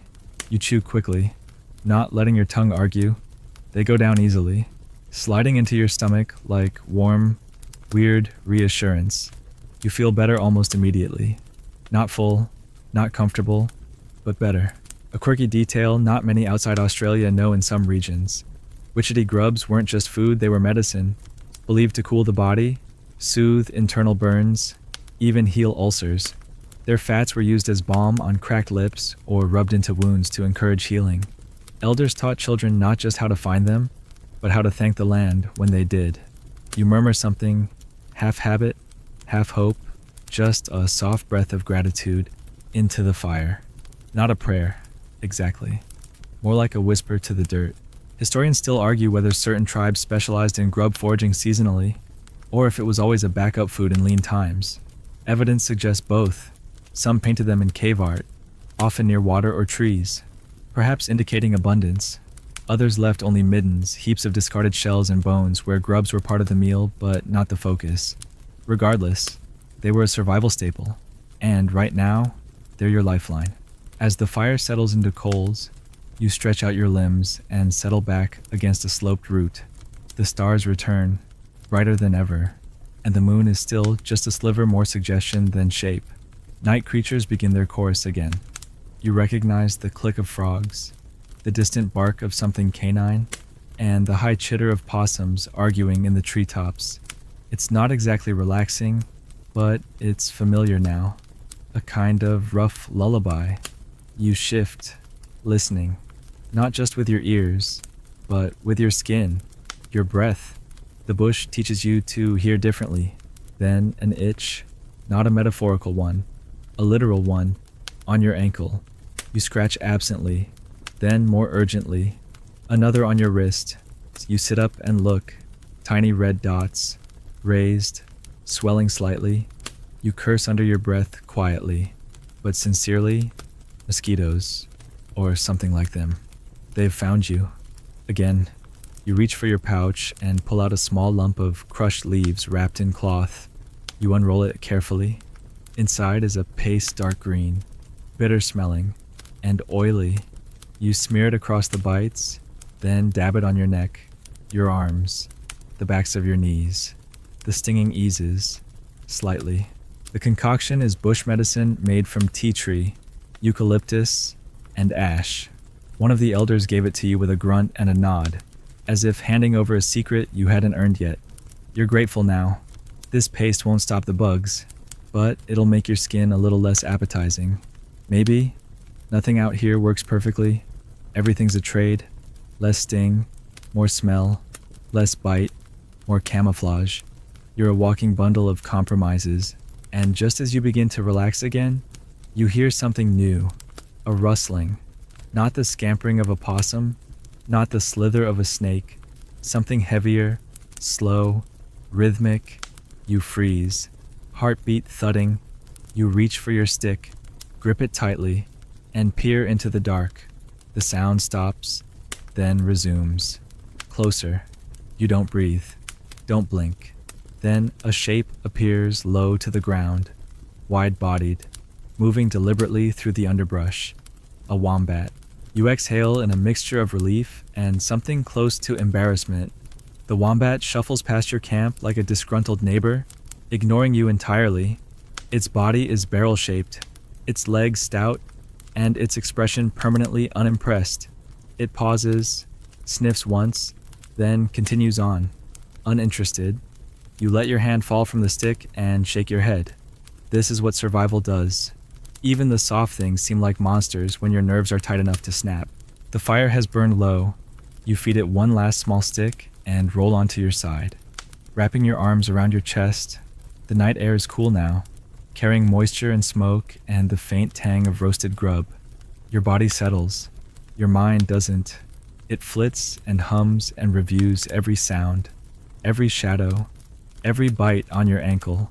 But sleep comes eventually, not like a fall, but like a tide, slow, engulfing, inevitable. You drift into it with the taste of earth still in your mouth, the smell of smoke in your hair, and the soft crunch of clay dust beneath your palm. You're not clean. You're not safe. But you're learning. You're listening. You're becoming, bit by bit, part of the landscape. Not welcome, perhaps, but not immediately rejected either. You wake not to light or sound, but to a sensation, something brushing the edge of your consciousness, like a fingertip tapping just beneath the skin. The fire is out, the coals cold, and the morning hasn't yet committed to being bright. It's that in-between time when shadows have weight and the trees lean just slightly the wrong way. You open your eyes slowly, your body stiff and coated in a thin layer of clay dust and dried sweat. Something's different. You sense it before you hear it, the stillness. Not silence, stillness. No bird calls, no insect buzz. Just breath and space and a tension in the air like a string pulled taut across the treetops. You sit up slowly, the earth beneath your mat crunching softly, and scan the clearing. That's when you see it. At the far edge of the brush, nearly hidden among the leaves, is a small animal. It hasn't seen you yet, or maybe it has and doesn't care. At first glance, it looks like a wallaby, but something feels off. Its posture is too confident, its eyes too fixed. Then it tilts its head, and you see it for what it is, a quokka, a wild one, round, curious, unblinking. Its small mouth curls into what looks almost like a smile. Almost, but you've learned better than to take appearances at face value out here. Cuteness is not safety. Sometimes, it's bait. Mainstream fat quokkas are often called the world's happiest animal, thanks to the natural shape of their mouths and their seemingly placid expressions. But that expression is evolutionary, not emotional. It doesn't mean they're friendly, and certainly not when food is involved. Quokkas are opportunists, smart, fast, and when it suits them, bold. They've been known to sneak into camps, steal dried roots, and vanish with supplies before the humans knew they were gone. You watch this one as it inches closer to your gear, nose twitching, fur glistening faintly with morning dew. You stay still, letting your breath shallow. There's no need to spook it yet. It steps forward, one tiny paw at a time, movements rehearsed and careful. It's not afraid of you. That much is clear. It's done this before, probably many times, maybe even successfully. You watch it nudge your pack with its snout, sniffing for something worth the effort. And then it does something that stops you cold. It looks directly at you and doesn't move. That fake smile still curling its mouth, its black eyes flat and unreadable. And then, slowly, it sits, a quirky detail most people never hear in certain regions. Elders taught that quokkas, despite their harmless appearance, were trickster spirits. Not evil, not dangerous, but not to be underestimated. They were said to bring distraction, to lead travelers slightly off course, to lure children toward unsafe places with their charm, a minor test of awareness. If you paid attention, you stayed safe. If not, you followed the wrong face into the wrong bush and didn't return. Whether you believe it or not, it's enough to make you rethink calling it adorable. Historians still debate whether the trickster quokka was a regional myth or part of a larger cultural narrative about deceptive appearances. In the oral traditions of some coastal groups, the smiling marsupials were never hunted, not because they were sacred, but because they were considered warnings in disguise, harmless in look, cunning in behavior, a reminder to watch the small things, the too easy things. You think about that now as you slowly reach toward your pack, eyes locked with the creatures. The moment you shift, it moves fast. In a blur of fur and muscle, it dashes toward the bush, something clutched in its tiny mouth. You leap up, adrenaline spiking, and sprint after it instinctively, ducking under branches, thorns clawing at your arms, feet pounding dry leaves and hidden roots. You're faster than it, but not by much. It darts left, then right, and you nearly twist your ankle, turning to follow. You crash through a thicket and skid to a halt in a clearing. Panting, the quack is gone. So is your pouch. You stand there for a moment, hands on your knees, breath tearing through your throat. Then you start to laugh. Not loud, not long. Just a dry, cracked sound that escapes because what else can you do? You've just been robbed by something the size of a teapot, and it took your pouch, your food, your root paste, your last real resource. You turn in a slow circle, eyes scanning for movement, but there's nothing, just trees, dust, and somewhere out there, a very smug little mammal disappearing with your dinner. You retrace your steps, slower now, inspecting the damage, a few cuts on your legs, a torn seam on your bark shoe, and a sense of defeat sitting deep in your chest. But you know better than to stay bitter. The bush doesn't reward emotion, it rewards action. You make it back to your camp and sit heavily by the remains of the fire, sifting through what's left, a few twigs, your walking stick, a torn strip of cloth. That's it. You exhale, lean back against the tree, and close your eyes. After a while, hunger dulls into background noise, the kind that wraps around your ribs instead of stabbing into them. You need a new plan, not for escape, not for rescue, for continuation. You rise again and check the trail if the quokka ran that way. Maybe it dropped something, or maybe it led you somewhere useful. You follow the path in reverse, scanning the dirt for signs, and there, nestled in the crook of two rocks, you find a strip of root, yours, chewed on, but intact. A gift, a discard doesn't matter. You pocket it. You look around. The bush here is thicker, greener. You hear water, faint, but close. You move toward it carefully, stepping softly now, alert, and then you see it, a trickle of a stream, no wider than your foot, running between stones, shallow, but fast, clean. You kneel and dip your hands in, the coolness shocking and perfect. You drink, splash your face, feel the dirt melt from your skin. It's not a feast, but it's enough. Enough to keep moving, enough to start again. You sit by the stream, gnawing gently on your recovered root, watching the light play across the water. A dragonfly flits past, iridescent in the sun. You let yourself rest, just for a minute. You close your eyes and imagine the quokka somewhere nearby, watching, still smiling, still hungry, still testing. But that's the lesson, isn't it? Out here, even the smallest things come with teeth, some visible, some hidden. You can't trust the smile, you can't trust the silence, but you can trust your senses, sharpened now by experience, and your instincts, tuned by loss. You're leaner, hungrier, wiser.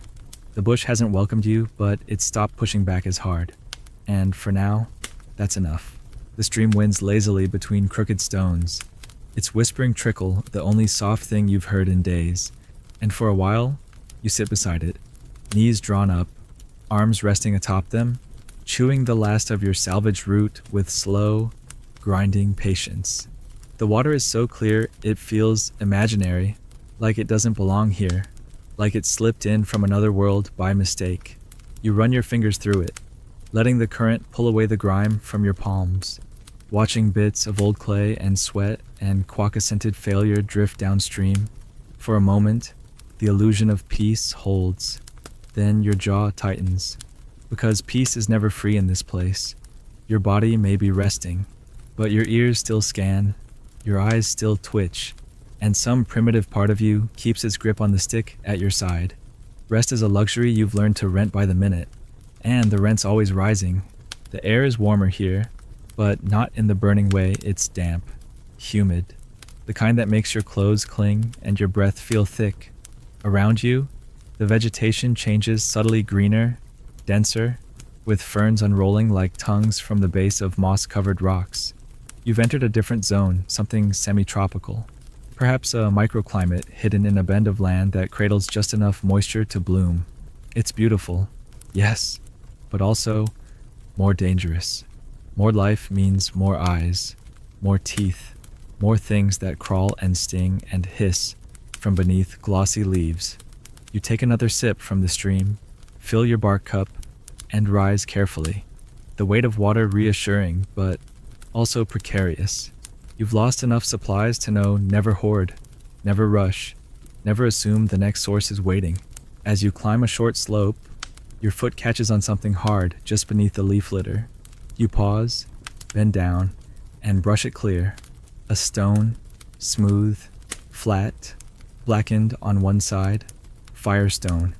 You've seen these before, used to start sparks, shaped by hands long gone. This wasn't dropped by accident. Someone camped here, maybe a long time ago, maybe not. You glance around. No structures, no tools, but a faint circular depression in the dirt tells you where a fire once sat. You step back respectfully. This was someone's rest, their story. You're passing through, no need to leave traces. You adjust your pack and keep walking, each step softer than the last. One mainstream fact, Aboriginal Australians used fire not just for cooking, but for land management, what's now called fire stick farming.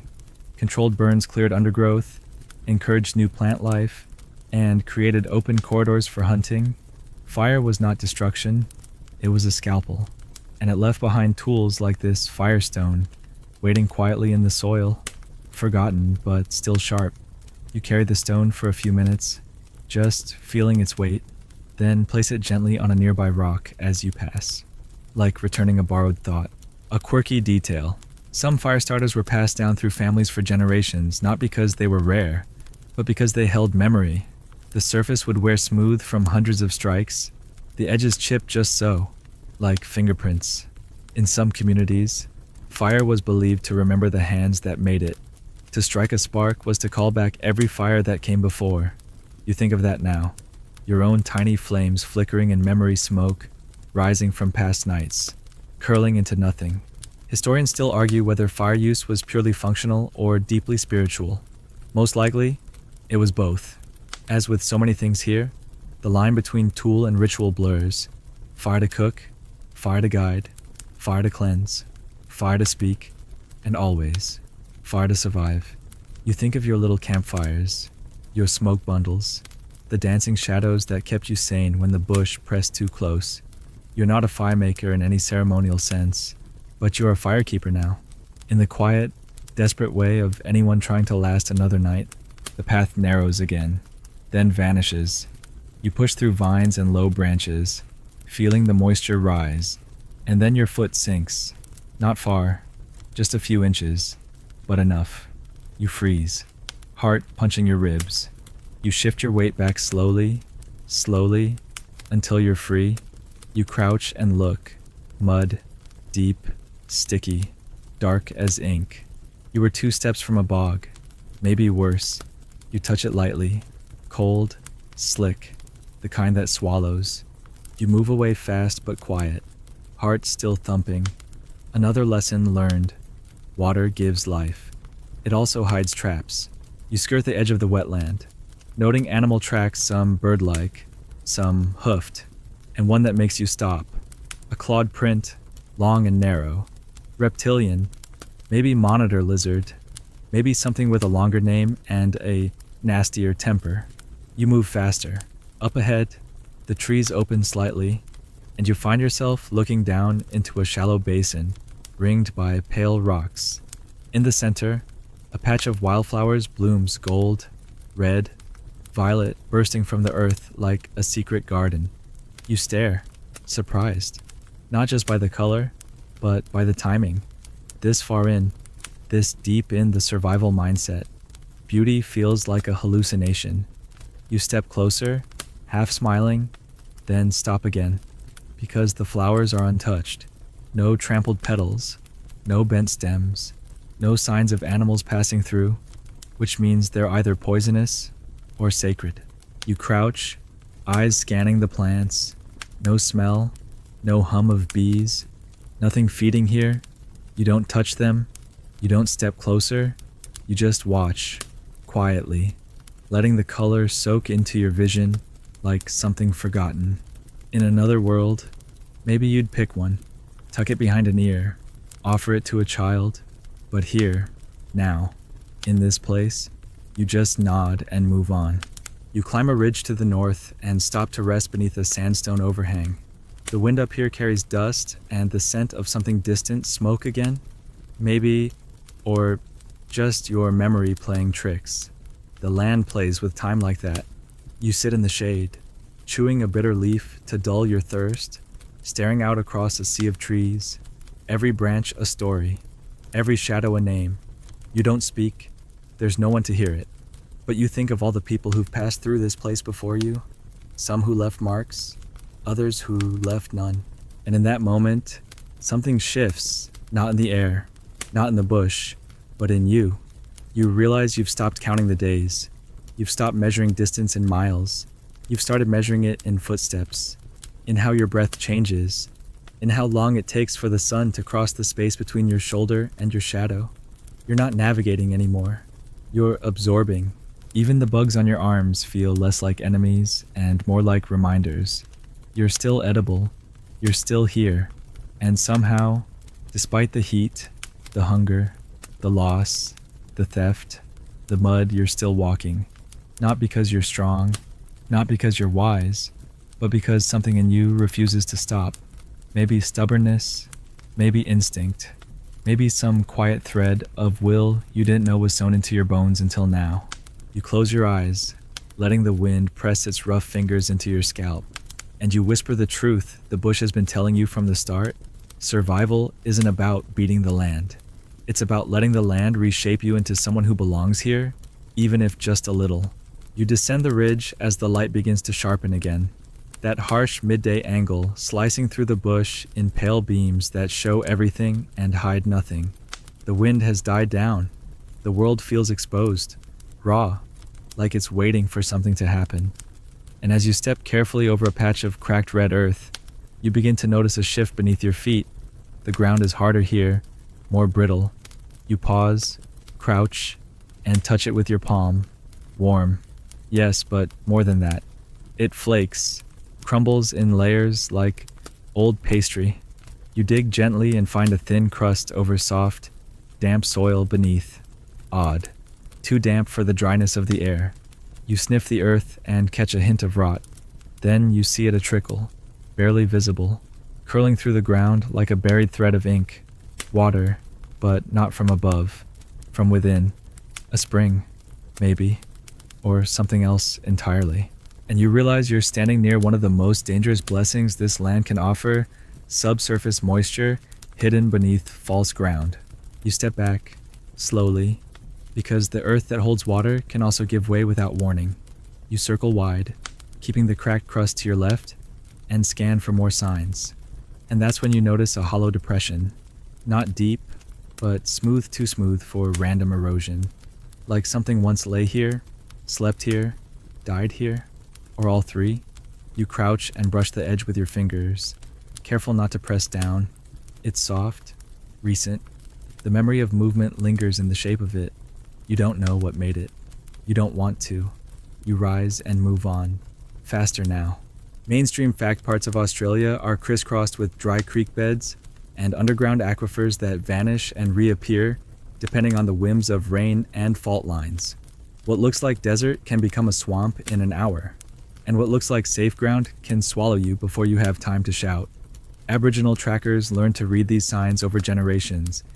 How a certain plant's tilt might reveal hidden water, or how the angle of a crack in clay signals depth beneath. You have no such training, just instinct.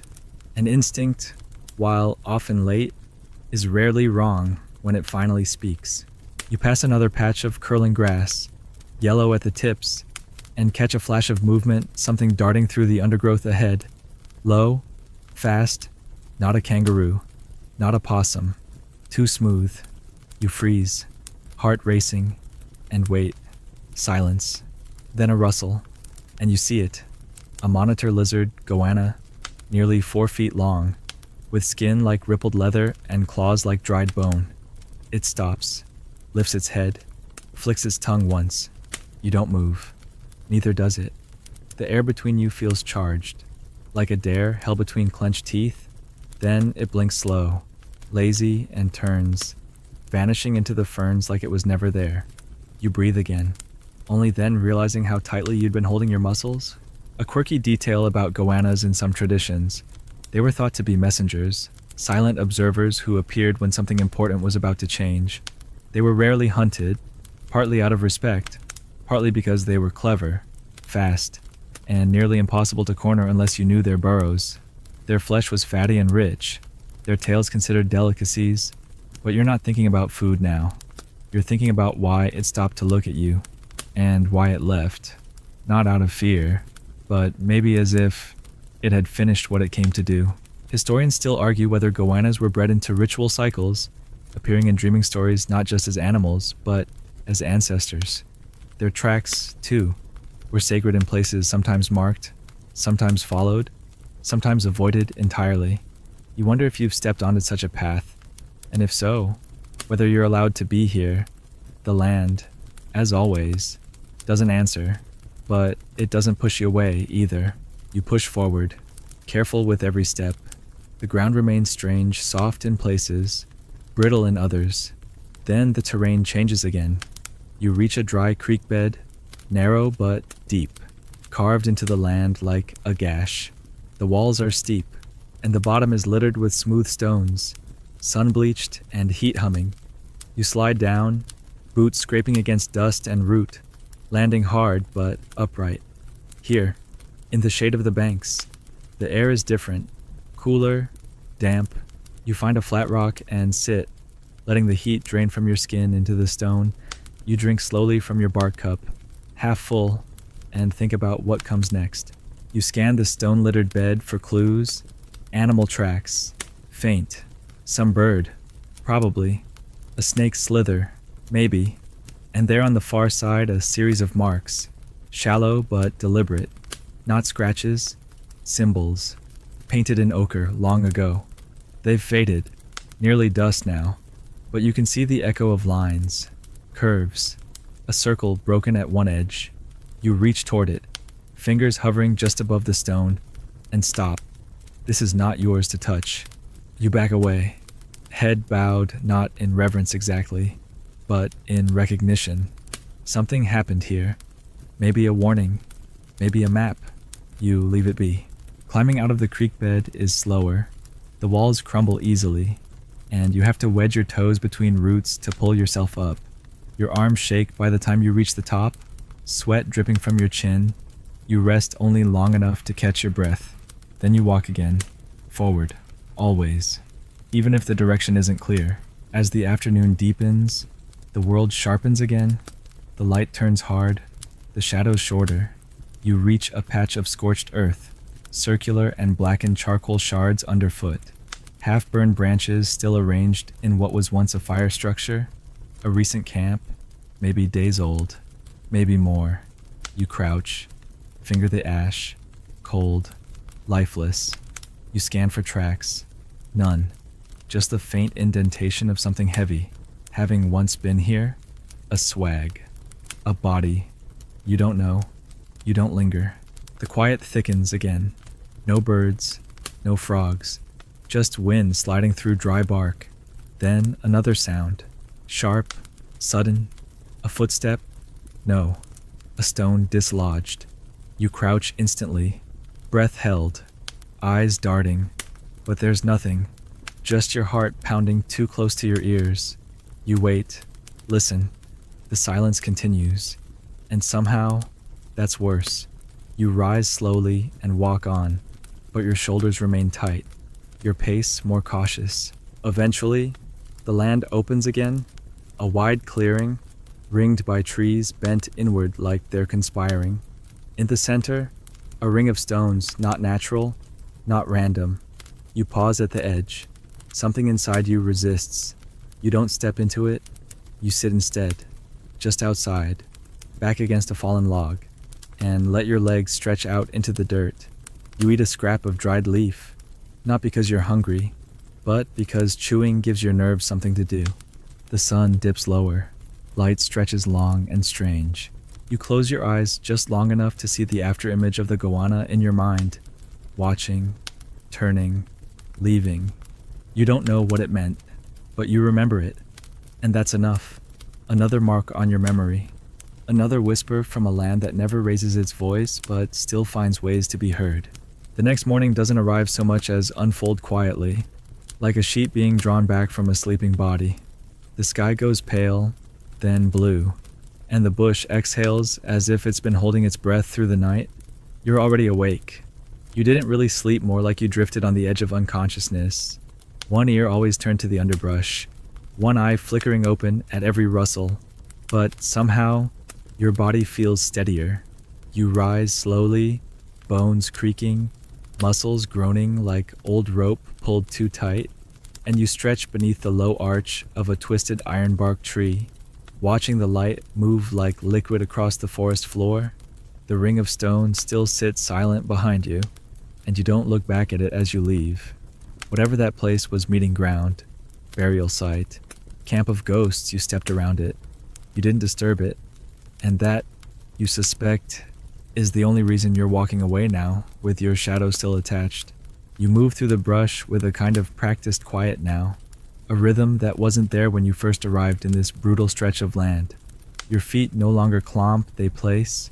Your breathing matches the breeze. You don't speak out loud, not even to yourself. There's a knowing now in your bones that silence isn't empty here. It's full of life, full of messages, full of things waiting to be heard. And today, that silence is broken by one sound, the slow, dragging shuffle of scales through dirt. You stop, instantly. Your heart doesn't leap this time. It just waits. You turn your head, slowly, and catch it in your peripheral vision, a snake, long, thick-bodied, black with a sheen of blue where the sunlight kisses it, red-bellied, venomous, but uninterested. It glides past you like a rumor, a living piece of river shadow, neither rushing nor hesitating. You stay motionless, knees bent, arms still, and let it choose its path. It doesn't lift its head. It doesn't test the air with its tongue. It just moves, perfectly indifferent to your existence. And in that indifference, you find something oddly comforting. You're not a threat. You're not prey. You're just another warm shape in a hot landscape. When it's gone, you breathe out through your nose and keep walking. Mainstream fact, the red-bellied black snake, one of Australia's most recognizable species, is less aggressive than its reputation suggests. It prefers flight to fight, striking only when provoked or cornered. Its venom is potent, yes, but rarely fatal with proper treatment. The trick is to avoid startling it and never assume stillness means safety. Most bites come not from aggression, but from surprise. And out here, Surprise is always fatal to something. A lesser known detail.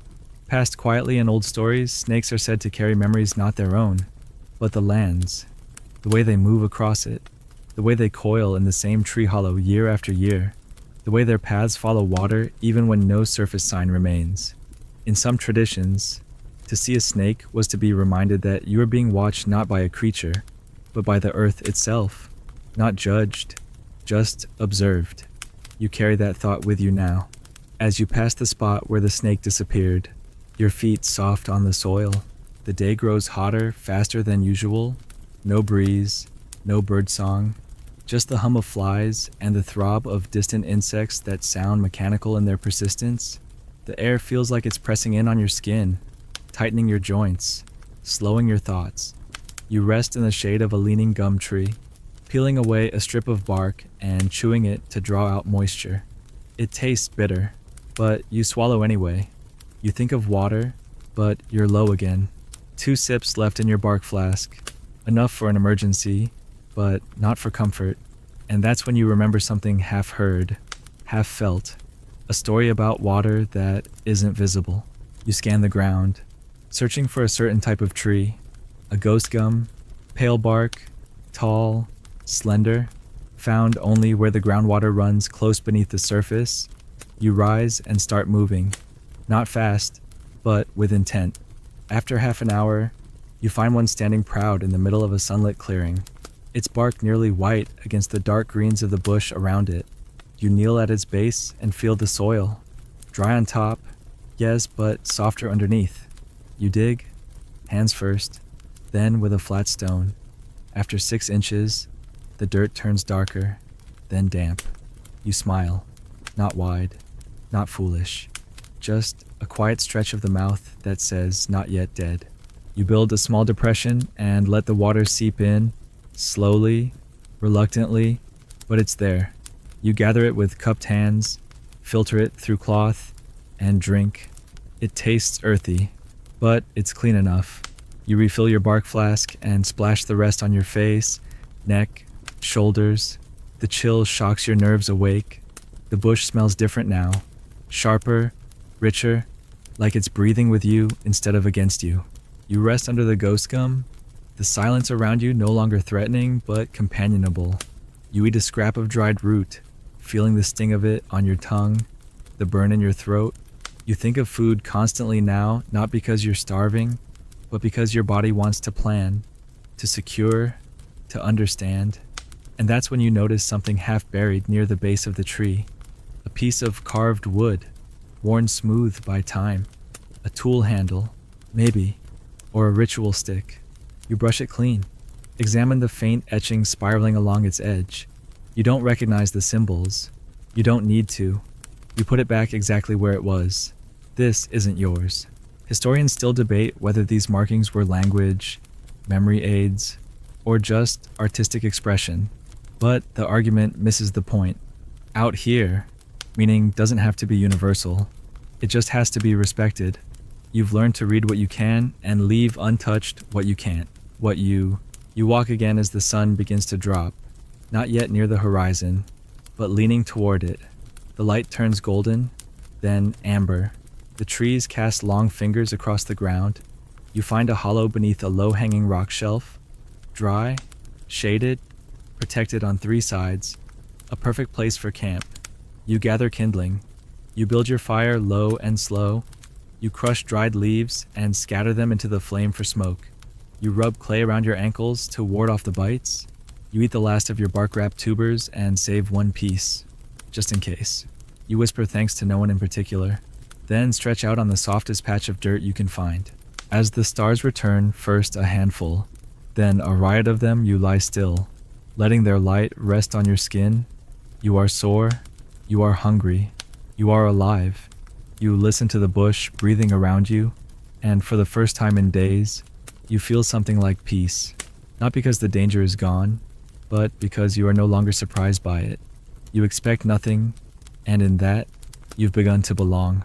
The stars wheel slowly overhead as the night deepens, and though your eyes are closed, you can feel their movement not as light, but as a subtle pressure in the air. like the sky itself shifting its weight. You don't sleep, not fully.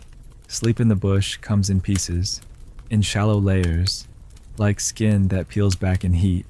But you rest, and that's enough. A stillness enters your limbs, not born of peace, but of exhaustion shaped into discipline. Every muscle has learned its place now. Every breath is measured. You lie in your hollow under the rock shelf, fire reduced to embers, your ears tracking the bush's rhythm. The usual clicks and hums return slowly, the frogs, the rustling lizards, the high-pitched whine of something with wings too small to see. The presence of noise, after silence, is its own kind of comfort. It means the larger predators are not nearby. Yet, then, just before dawn, you hear a sound you've not heard before. Not an animal call, not a natural creak, a rhythm, hollow, wooden, slow, a knock, knock, then pause, then again. It comes from the east, beyond the ridge, somewhere between curiosity and warning. You sit up instantly, every hair on your arms rising. It's not close, but it's intentional. Too slow to be a woodpecker, too deliberate to be an accident. You wait, another pause, then silence. No birds call in its wake, no insects resume their song. Whatever it was, it interrupted the bush's language, left a space behind it. You rise before the sun, gathering your few things, the last scrap of tuber, the water flask now half full, your walking stick, worn smooth where your hand grips it. You don't know what the sound was. You don't plan to find out, not directly. You walk west instead, away from the ridge, toward a cluster of hills you spotted yesterday. Hills mean elevation. Elevation means distance from what doesn't want to be understood. As you walk, the world begins to lighten, first the pale indigo of approaching dawn, then that strange violet hush just before the sun. The ground is cooler underfoot now, and the dew clings to the tops of your feet like faint sorrow. Every plant glows faintly in the pre-dawn shimmer, as if the whole bush has been holding its breath all night and is finally exhaling. You don't speak. You haven't spoken in days. Your voice would sound foreign now, even to yourself. One mainstream fact that outsiders rarely understand: the silence of the Australian bush isn't empty. It's patterned. It speaks, it warns, it welcomes. Indigenous trackers can tell when silence is natural and when it's forced. You're starting to hear the difference. The night just past was too quiet in parts, like something large moved nearby and everything else ducked its head. You didn't see it, but that's the point. You weren't supposed to. A strange, rarely told detail in some dreaming stories. The bush itself is said to walk, not the trees, not the ground, but the spirit of the land. It moves like fog, slow and listening. If it finds you still and honest, it lets you pass. If it finds you loud and full of demand, it shows you your shape in reversed footprints, in broken tools, in paths that circle back on themselves. You don't know if that's what you felt last night, but you do know you're moving more quietly today than you ever have. By the time the sun breaks fully above the tree line, you've reached the base of the hills. They're not steep, but they rise steadily, their ridges dusted with boulders and hardy shrubs that cling like stubborn thoughts. You begin the climb, not quickly, but with focus, each step deliberate. You don't speak, you don't pant, you keep your breath deep and steady. Sweat drips into your eyes, and you let it. The sun is higher now, and the heat blooms fast, but you've come to expect this. You're no longer shocked by the sun. You just endure it. Halfway up, you find the remains of a campsite, a ring of rocks, ashes gray with age, a broken stick carved with faded lines. You crouch, no recent use, no scent, just a ghost of someone else's struggle. You leave it undisturbed. Further up, you find a shallow indentation in the rock, full of collected rainwater. Not much, just enough to cup in your hand. Rinse your mouth. You do so without hesitation. You've drunk worse. At the top of the hill, the view stretches wide. The bush rolls out below like a sea frozen mid-wave green. Gold, rust, flickering with shadow.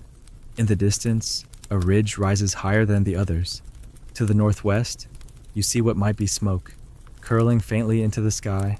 Not fire, not large, but human, or something that behaves like it. You mark the direction in your head. You won't go there, not yet, but it helps to know. You rest again under a rock outcrop, cool stone pressing against your back. Your legs tremble, but not from weakness, from effort stored up, unreleased. You eat nothing. You've learned the sensation of hunger without panic. Hunger now is a shape in your belly, not a fire. It reminds you you're alive, that you still want, still need, still move forward. Then movement, not near, but below. You watch the slope carefully and see a shape dart between trees. Two shapes, small, quick, human. No. Children, maybe no again. Wild dogs, dingoes, pale, lean, silent. You track their path with your eyes. They don't see you. They don't smell you. The wind is on your side, but you remember the stories. Mainstream fact: dingoes are apex predators, intelligent, coordinated, and wary. They rarely attack humans unless sick, starving, or threatened, but packs can size you up over days, testing your patterns, watching how you move, deciding whether you belong. In some areas, they were feared. In others, respected. In a few stories, they were said to guide the lost, or mislead them. Tricksters, judges, family. The quirky detail: in some tribes, the dingo was thought to carry the soul of someone who died far from home. Its cry at night wasn't just a call, it was a lament, a searching. To hear it was to be reminded that not all stories end where they're supposed to.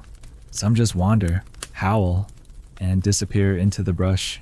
You watch the dingoes until they vanish, then wait longer still. You don't descend yet. The ridge will come, but not now. For now, you lie back against the rock, sun on your face, body aching, and let yourself breathe. You haven't seen another human in what feels like years, though it's probably only been days. You're not sure you miss them. You're not sure you're one of them anymore. Out here, identity thins like worn cloth. What matters is the direction you walk and the silence you keep.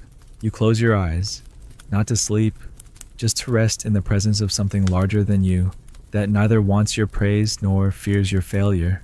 You're still here, and tonight, if you're lucky, you'll sleep with stars above, smoke in your nose, and nothing closer than the sound of your own pulse.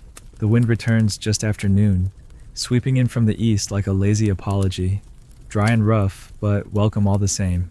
It flutters the edges of your shirt, stirs the dust at your feet, and whistles faintly through the cracked rocks that crown the ridge you've just begun to descend. You pause at the edge before going down, letting your eyes trace the wide basin that unfolds below an open stretch of land ringed by sparse trees, brush, and something else that stops you cold. Movement, not fast, not close, but deliberate. At first, it looks like just another shape in the bush, one of 1,000 lumpy silhouettes made by logs or termite mounds or sleeping kangaroos. But then it shifts again. A subtle roll of shadow, a glint where sunlight hits something slightly moist. You crouch, squint, heart slowing in preparation for decision, and then you see it clearly: a crocodile, not in water, on land, sunbathing. You remain still, watching. It lies half in shade, half in sunlight, its mouth open slightly, like it's dreaming of food or remembering it. Its tail is coiled in that deceptively lazy S-curve, the kind that looks like rest until it isn't. You count its breath slow, steady, spaced far apart. You glance around. No water nearby, just a shallow dip in the land where floodwater might have passed weeks ago. It must have followed a streambed inland, gotten trapped, or decided this patch of heat was worth claiming. You've never seen one this far from a river, but then again, no one drew a map of this place for you. You move a few steps back, slowly, keeping brush between your body and its line of sight. Mainstream fact: Australian saltwater crocodiles are known for traveling miles inland through waterways. Even after the rains recede, they can survive for months with minimal water, basking in the sun to regulate their body temperature. conserving energy until the next chance at food stumbles by. In some rare cases, they've been spotted in dry season basins, half buried in mud, waiting out the heat like buried statues. A more curious detail, some Aboriginal groups believed crocodiles could smell emotion, specifically fear. They said that a man who walked past without worry would be ignored, but one who doubted himself would be followed. Whether that's true in the biological sense doesn't matter here. Out here, belief is biology. If it makes your hands shake and your feet misstep, it changes your chemistry. It changes your fate. You believe that now, fully. Historians continue to argue whether crocodile encounters shaped migration patterns across the far north, but archaeological remains near flood zones suggest certain waterholes were permanently avoided, wide arcs taken around them, no matter the cost. You understand this deeply now, viscerally. You step wide around the croc's patch, not once looking directly at it again, not because it might see you, but because it already has. You feel its attention in the prickling heat on the back of your neck as you vanish down the far slope. Your shoes, such as they are, begin to give out. The bark has split at the toe, and the sole is no longer tethered to the arch. You rewrap them with strips of cloth torn from your inner pack lining, knotting with fingers that barely bend anymore. The muscles are tight from dehydration, the joints swollen from endless walking, but the repairs hold.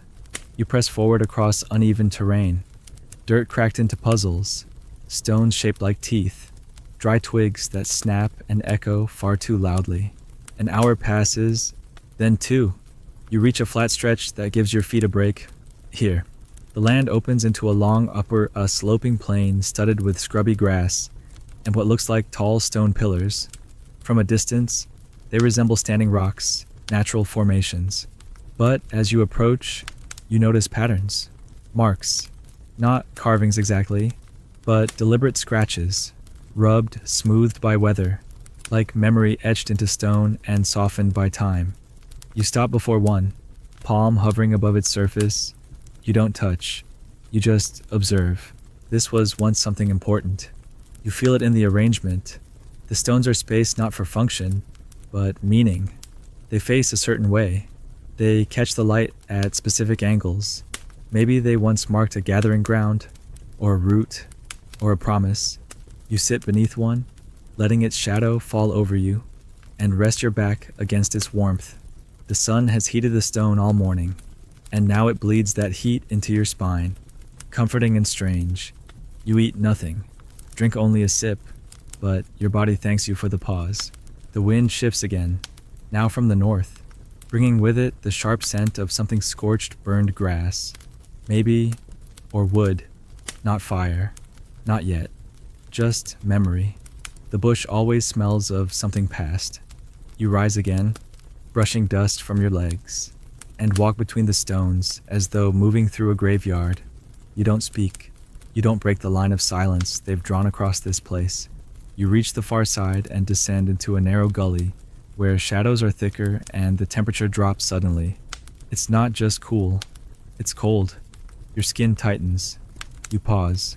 Heart suddenly racing for no reason you can name. It's quiet, too quiet.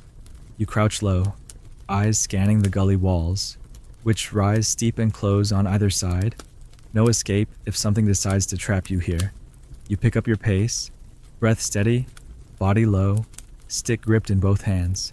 At the midpoint of the gully, a shape hangs overhead, a nest, massive, interwoven branches, feathers, bones. You don't look too long. You just keep moving. Something large lives here, or used to, or might return.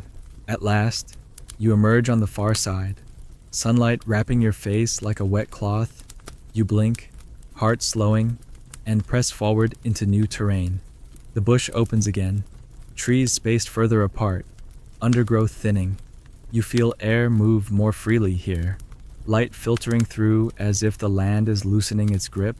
You see termite mounds in the distance, tall, narrow, red as rust, clustered like sentinels. Some are cracked open, revealing chambers within. You approach one and lay your hand gently on its side, warm, vibrating faintly, alive. A mainstream fact: termites are builders, architects. and providers.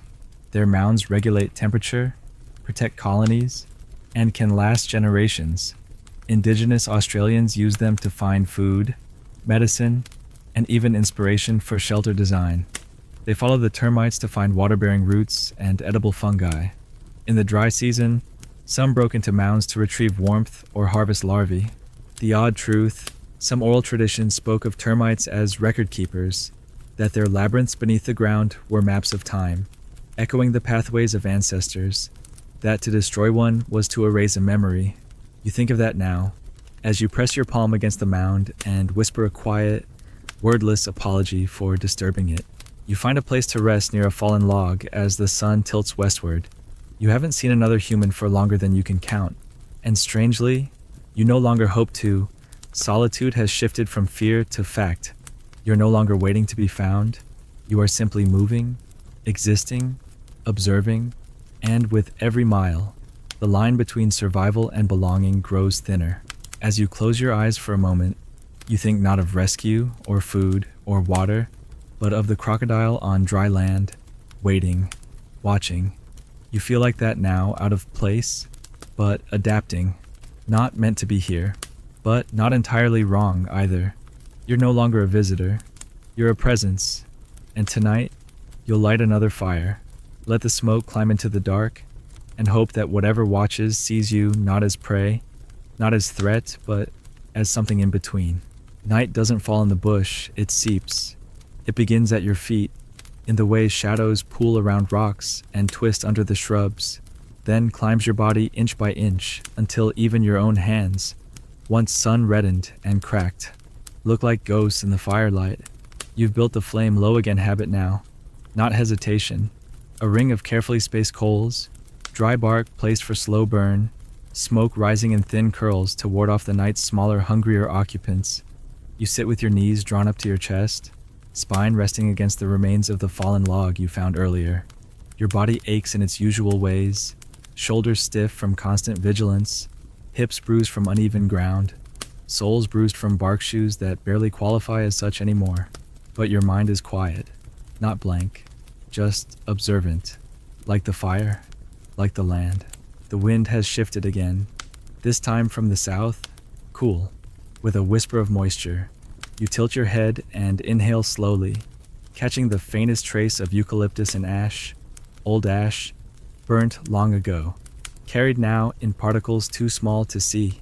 And then, faint beneath that iron, blood, not fresh, not close, but not imagined. You tense not from fear, but readiness. You've grown past fear, fears for minds that haven't adapted. What you feel now is a tension sharpened to a blade. You set your half-burnt root aside, draw your knees tighter, and listen. Then you hear it again, that breath. Not yours, not wind. Something exhaling through the bush, slowly, rhythmically, as if it's not trying to hide, but also doesn't care to announce itself. You stay motionless. The fire cracks softly. Somewhere to your left, a branch snaps under weight. Not wind, not random, purposeful, heavy. Then stillness. That's worse, because now you are being waited on. It's not approaching. It's watching, judging. You keep your head down. Let your body sag just slightly, like prey too tired to matter. It's a trick, one you learned from the birds. Let them think you've surrendered, and they'll lose interest, or they'll pounce. Either way, you'll know what you're dealing with. Mainstream fact: Australia is home to some of the most silent predators in the natural world. Dingoes. Big cats, though their existence remains contested. Feral dogs. And even the occasional rogue kangaroo can move with an eerie quietness that belies their strength. But it's not just the animals. The land itself participates, masking sound, softening movement, muting impact. Trees creak just enough to cover a misplaced footstep. Leaves shift just enough to hide the brush of fur. Nothing moves without permission, and nothing makes noise without cause. A less known, stranger detail in some indigenous stories. There are beings called shadow trackers, not spirits, not beasts, but echoes of old predators that never fully died. You can't see them, only sense them. They follow the ones who forget to notice, the ones who walk without rhythm, the ones who assume the bush is empty just because it's quiet. They don't attack outright. They wait, and if the land accepts you, they pass. If not, you disappear. Just another print in the dirt. Historians argue whether shadow tracker myths arose from early encounters with large predators now extinct, or if they serve a practical function, behavioral reminders hidden in story form. Walk with awareness. Don't travel alone. Leave no trace. Don't sleep too deep. You've followed all those rules. Mostly. Still, the hairs on your arms rise, even under the layer of soot and clay that has become your second skin. You let time pass without trying to measure it. The fire burns lower. The bush doesn't move again. The breath you heard gone, or perhaps never real. But your body still hums with readiness. You curl on your side, facing the fire, walking stick drawn close, eyes half-lidded but never fully closed. And sometime between one blink and the next, you drift. Dawn arrives with no fanfare. Just a thinning of the dark, a bleaching of the stars, a return of the birds. Not all of them, just the smaller ones. The scouts, their chirps are brief and efficient, as if announcing that nothing died loudly enough to interrupt their schedule. You sit up, slowly, bones stiff, mind clear. You eat the root from last night. It's dry, hard to chew, but it fills the corners of your stomach just enough. You sip the last of your water and feel it pass your throat like a ribbon of cold fire. Time to move again. You walk west, always west, not because you're sure it leads anywhere, but because turning back feels like a kind of betrayal now of your own body, your own rhythm. The sun rises behind you, casting your shadow ahead like a silent scout. The ground rises gently, the trees thinning, the brush shortening, and then you hear it, the low, slow scrape of metal against stone. You freeze. It's not an animal sound, not wind, not natural. You duck low and move toward the sound, slow as breath, cresting a hill. You peer through the scrub and see it, a figure hunched beside a rusted metal basin, half buried in sand. An old water drum, long empty. The figure moves methodically, scraping, tapping, checking, not frantic, not desperate, just old. The man is thin, hair white and matted into ropes, clothes stitched together from canvas and leather and time. He hasn't seen you. You step forward once. His head turns slowly. His eyes find you instantly. Neither of you speak. For a long moment, the only sound is the wind pushing through dry grass. Then he nods once. A shallow gesture. You nod back. It's enough. You don't approach. You don't retreat. He returns to his drum. You turn and walk away. Not because you fear him, but because there's nothing he has that you need, and nothing you carry that he wants. In another life, in another time, maybe you'd share a fire, a story, a silence. But out here, companionship is a luxury measured in risk. The land doesn't like crowds. You descend again, this time into a shallow valley lined with smooth stones and dry trees. You find a cave, shallow, but shaded. The inside smells of dust and old fire. You kneel and press your hand to the back wall. The stone is cool. You close your eyes and rest your forehead against it. Not praying, just listening, feeling. The pulse of the bush echoes faintly in your bones now. You can almost hear it, the rhythm of ants marching, the soft footfall of something small, the breath of the tree roots beneath your knees. And for a brief second, you feel still. Not because danger is gone, but because you've stopped running from it. You lie down in the shade, one arm across your chest, the other still gripping the stick. You don't need dreams anymore. You just need quiet. And tonight, the land is willing to give you that. The cave holds the coolness long after the sun has climbed overhead, and you let yourself stay curled in its shallow mouth for longer than usual, feeling the stone's calm bleed into your spine. There's no fire today, no food either, but your body has grown used to the absence of both, and the ache in your gut has dulled into a steady presence you now carry like a pouch slung over your shoulder, heavy. But expected, outside, the bush moves slowly. Trees creak with heat tension. Small insects clatter against bark. and the air quivers with the humming electricity of midday. But nothing feels urgent. The danger has not disappeared, only stepped aside. The silence that once screamed now sighs, and you can hear the difference. You rise, brush red dust from your arms, adjust your bark-wrapped soles, and step back out into the world like someone returning from a long confession. You move north now, not by design but by instinct. The ridges rise to your right, the plains stretch to your left, and the wind nudges your shoulder like a guide who never speaks. There are no tracks to follow, but your body is a map now. Muscle memory knows which slopes hold shade, which shrubs conceal thorns, which birds signal water. You pass termite mounds that lean like tired men, stones etched by wind until they resemble faces. You pause once to rest beneath a tree whose bark peels in long sheets, curling like forgotten scrolls. Beneath it, you find an old cooking pit, just a ring of blackened rocks, a scatter of bones, and a bit of melted glass. Human, recent, but no longer near. You stir the ash with your stick, then move on. Mainstream fact: Australia's interior has always been shaped more by abandonment than occupation. Tribes moved with the weather, with the game, with the seasons. Settlements were momentary, the land too demanding for permanence. Even today, explorers report stumbling across ancient fire pits, tools embedded in stone, etchings so worn they look like veins in the rock. No fences, no boundaries, just faint signatures left behind by those who passed quietly and wisely. Through one lesser-known insight, some elders say the bush keeps memories in objects. A stick left where none should fall, a bone placed upright in the dirt, a scar on a tree shaped like a face. These aren't just remnants, they're signals, whispers from the past for those who know how to read.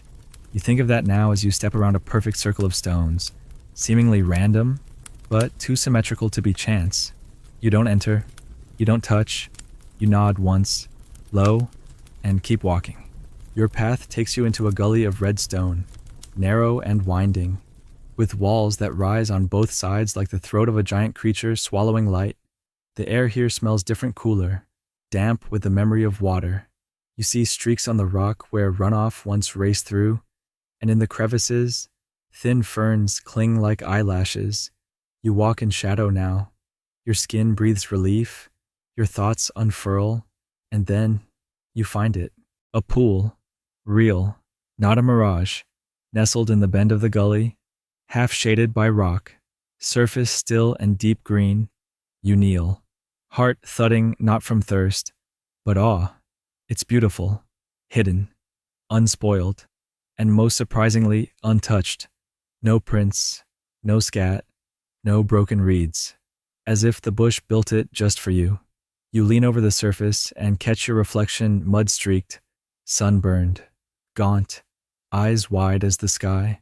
You look like something that belongs here, something carved from bark and grit and fire.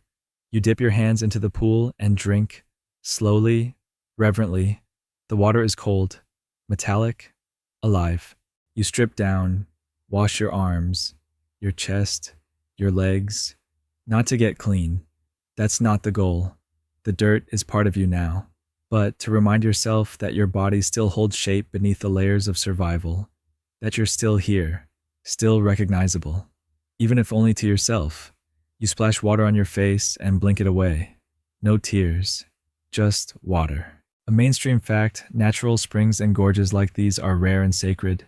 Some remain secret even today, known only to certain families, passed down by story and song. Many are protected under law, but others remain unmarked, invisible to satellites and tourists alike. In dreaming lore, these are places where spirits rest, where ancestors gather, where the skin between worlds is thin. A stranger belief, whispered rarely and always with a glance over the shoulder: some pools are sentient, not alive like animals, but aware. They test you, watch how you drink, how you bathe, how you leave, spill blood in them, and the land will turn against you, but offer silence, stillness, respect, and they will remember you, offer you again. You dress, fill your flask, and climb the gully wall to mark your position. The sun is lower now, angled like a blade across the trees. You descend carefully, leave no prints at the water's edge, and move away without looking back. Not because you don't care, but because you do. Some gifts demand you don't linger. The bush opens again as you move northward, now with water in your pack and lightness in your legs. The exhaustion remains, but no longer claws. You walk with something closer to rhythm now. Purpose. You're not looking for shelter. You're not chasing rescue. You're simply moving, aware of every step. You're part of the equation, not the error. You walk until the sky turns copper, until your shadow stretches ahead of you like a warning, until the earth flattens and the horizon returns. There, in the last light, you see it a figure, standing, still, too far to see clearly, but undeniably human, not the old man from days ago. Someone taller, younger, arms by their side, facing you. You stop. The wind dies. The insects pause. You raise a hand slowly. They don't respond. Just stand, watching. A test, a memory, a ghost. You blink. They're gone. You wait. Minutes pass. The bush resumes. You don't chase. You don't doubt. You just mark the place in your mind and turn away. You find a tree with a hollow large enough to lean against, and you settle your back there. The fire tonight is almost ceremonial 3 sticks, barely more than a glow, just enough for smoke, for continuity. You don't need the warmth. You need the ritual, the act of tending, the illusion of home. As night deepens, the stars reappear, this far from towns, from anything resembling noise. The sky blooms fully, layer upon layer of light, infinite and uncaring. You feel small, and somehow comforted by that. You lie on your side, one hand pressed into the dirt, the other beneath your head. No fear, no dreams, just rest. And somewhere far off, a bird calls. Once, then silence. Tomorrow, you'll keep walking. But tonight, you sleep. You wake before the sun, not from sound, not from fear, but because the stillness has reached its fullest point, and your body, now more animal than man, senses it's time to move again. The fire is ash. The air is cool, cool enough to remind you you're still a body, not just a will dragging meat across heat. You sit up slowly, spine crackling, joints stiff like bark that never fully softened. Around you, the bush is painted blue by the coming light, every branch and shadow washed in quiet. You eat nothing, you drink sparingly, then you stand. There's no reason to linger, not because anything chases you, but because you no longer belong to the idea of stopping. Your rest comes in motion now, your peace from the rhythm of your own survival. You check your bearings not with a compass, but by the pull in your gut, the shape of the wind, the lean of the grass. Then you begin to walk, one foot, then the other, same as yesterday, same as the day before. The trail narrows into something less than a trail, a suggestion of movement through sparse underbrush. The terrain is open but deceptive. What looks flat becomes suddenly sloped. What looks dry is slick with dust sweat. What looks safe often isn't. You pause to rewrap your makeshift shoes, now little more than layers of fiber and stubbornness. The soles worn to nothing. You bind them tighter, using long strips torn from your undershirt, fraying now at every edge. But they hold. They always hold. Until they don't. Your feet are calloused beyond pain. The skin isn't soft anymore. It remembers every stone, every thorn. It has learned, like you, how not to scream. As the sun breaks over the ridge behind you, it lights the trees ahead in gold and orange. And for a moment, it's almost too much, too beautiful, too alive. It's the kind of beauty you don't get to enjoy. Not fully. Not when everything around it still wants something from you. The land doesn't give beauty for free. It offers it like a question, a distraction. You nod toward the light anyway, as if saying, I see it, but I'm not fooled. Mainstream fact, the central bushlands of Australia receive less than 250 millimeters of rainfall annually. Drought is not an emergency. It's a baseline. Plants here aren't just survivors, they're specialists in refusal. Spinifex curls into itself to avoid evaporation. Acacias drop leaves to save themselves. Some shrubs sleep through entire seasons, then bloom for 3 days after a storm and vanish again. You walk through this quiet drama every day, and it never asks for your applause. And the strange truth, some believe the plants speak not in words, not in metaphor, but in rhythm. A certain tree leans toward water. A specific flower blooms when the temperature dips. The color of dust changes before rain. The angle of a leaf can warn of wind. You no longer see these as trivia. You read them now, like lines on a face, like signs in a dream you've learned to navigate by feel alone. Today, the signs pull you downhill. You follow without resistance. The land flattens briefly. The undergrowth thins. You move through a field of dry grass taller than your waist, the stalks brushing your arms like old whispers. Something stirs in the distance movement, low and fast. You crouch, wait, then see it a kangaroo, then another, smaller. They're grazing on something you can't see, their heads bobbing, ears twitching. You hold still. They don't flee. They've seen you, judged you, decided you're not worth worrying about. That feels like an honor. You move on once they drift away. Midday heat returns with a weight that pushes down through your shoulders, your spine, your heels.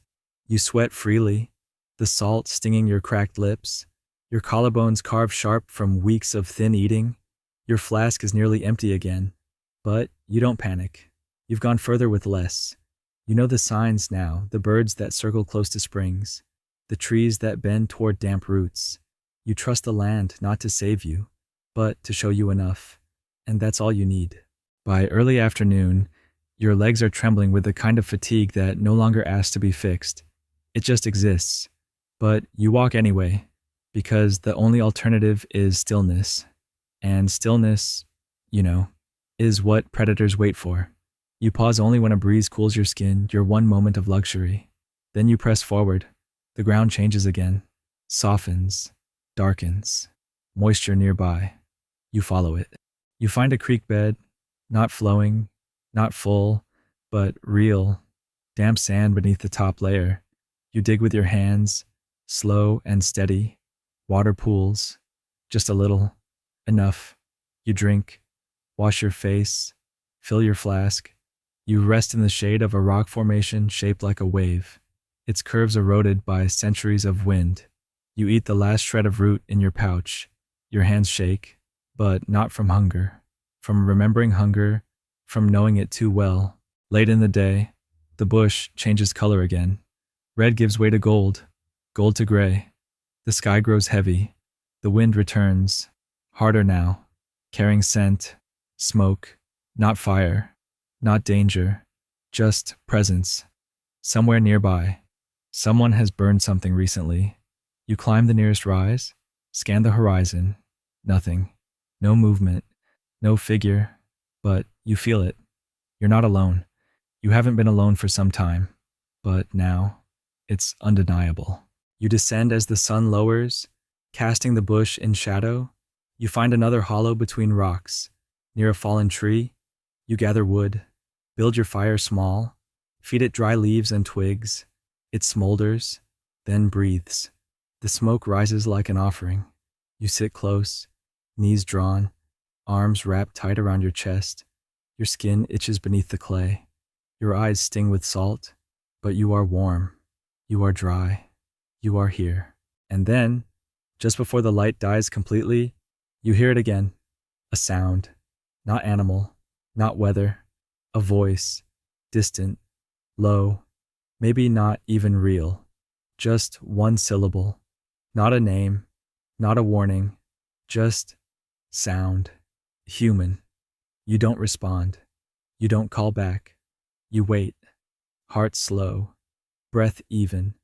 The voice does not return, but neither does the silence feel the same. Mainstream fact, many people lost in the Bush report hearing voices. Not in the mind, not hallucinations, but actual voices, calling faintly, from the trees, from nowhere. Some say it's stress, some say it's memory, others say it's the bush, speaking in the only way it knows how, by echoing what you most hope to hear. A quirkier belief, the bush does not speak in words, but it listens in them. that if you speak with truth raw, broken, breathless, the bush may answer not with language, but with direction. It may not care, but it notices. You've stopped speaking altogether, not because there's nothing to say, but because silence has become your clearest dialect. As night falls, you lie back on the hard earth, your body forming a familiar shape in the dust. Your fire burns low, the stars return, the moon is gone tonight. Only sky, only cold light, and you, alone. Not hunted, not welcomed, just permitted. The land has not accepted you, but it has stopped rejecting you. And tomorrow, you will walk again. No destination, no rescue, just rhythm. One foot, then the other, until nothing separates you from the bush but memory. Now the journey softens. The fire has died to a glow, and even the embers seem to breathe slower, as if they, too, are easing into sleep. Around you, the bush no longer whispers, it exhales. The insects hum, but gently now, no longer urgent. Somewhere in the distance, a single bird calls and is answered by silence. The sky has turned to velvet, dark and wide and strewn with stars too numerous to count. You lie back, and the ground accepts your weight without resistance. Your breath slows, not because you force it to, but because there's nothing left to outrun. You're not safe, not truly, but for the first time, you do not need to be. The land is still watching you. Yes, but it no longer flinches at your presence. You've stopped speaking, stopped asking, stopped trying to bend the bush to your will, and in return, it has stopped pushing back. Your eyes begin to close. You are hungry, you are tired, you are dust and bark and cracked skin, but more than anything, you are still here. You've seen things that don't explain themselves. You've walked where no tracks remain. You've become quieter than the wind, steadier than thirst, softer than firelight. And now, you sleep. No final thought, no prayer, just the quiet descent into darkness, like a stone sinking into deep, still water. Let it all fall away now. The fire, the walking, the watching, the sound of your own name. There is only breath, and the land, and you, finally, at rest. Sweet dreams.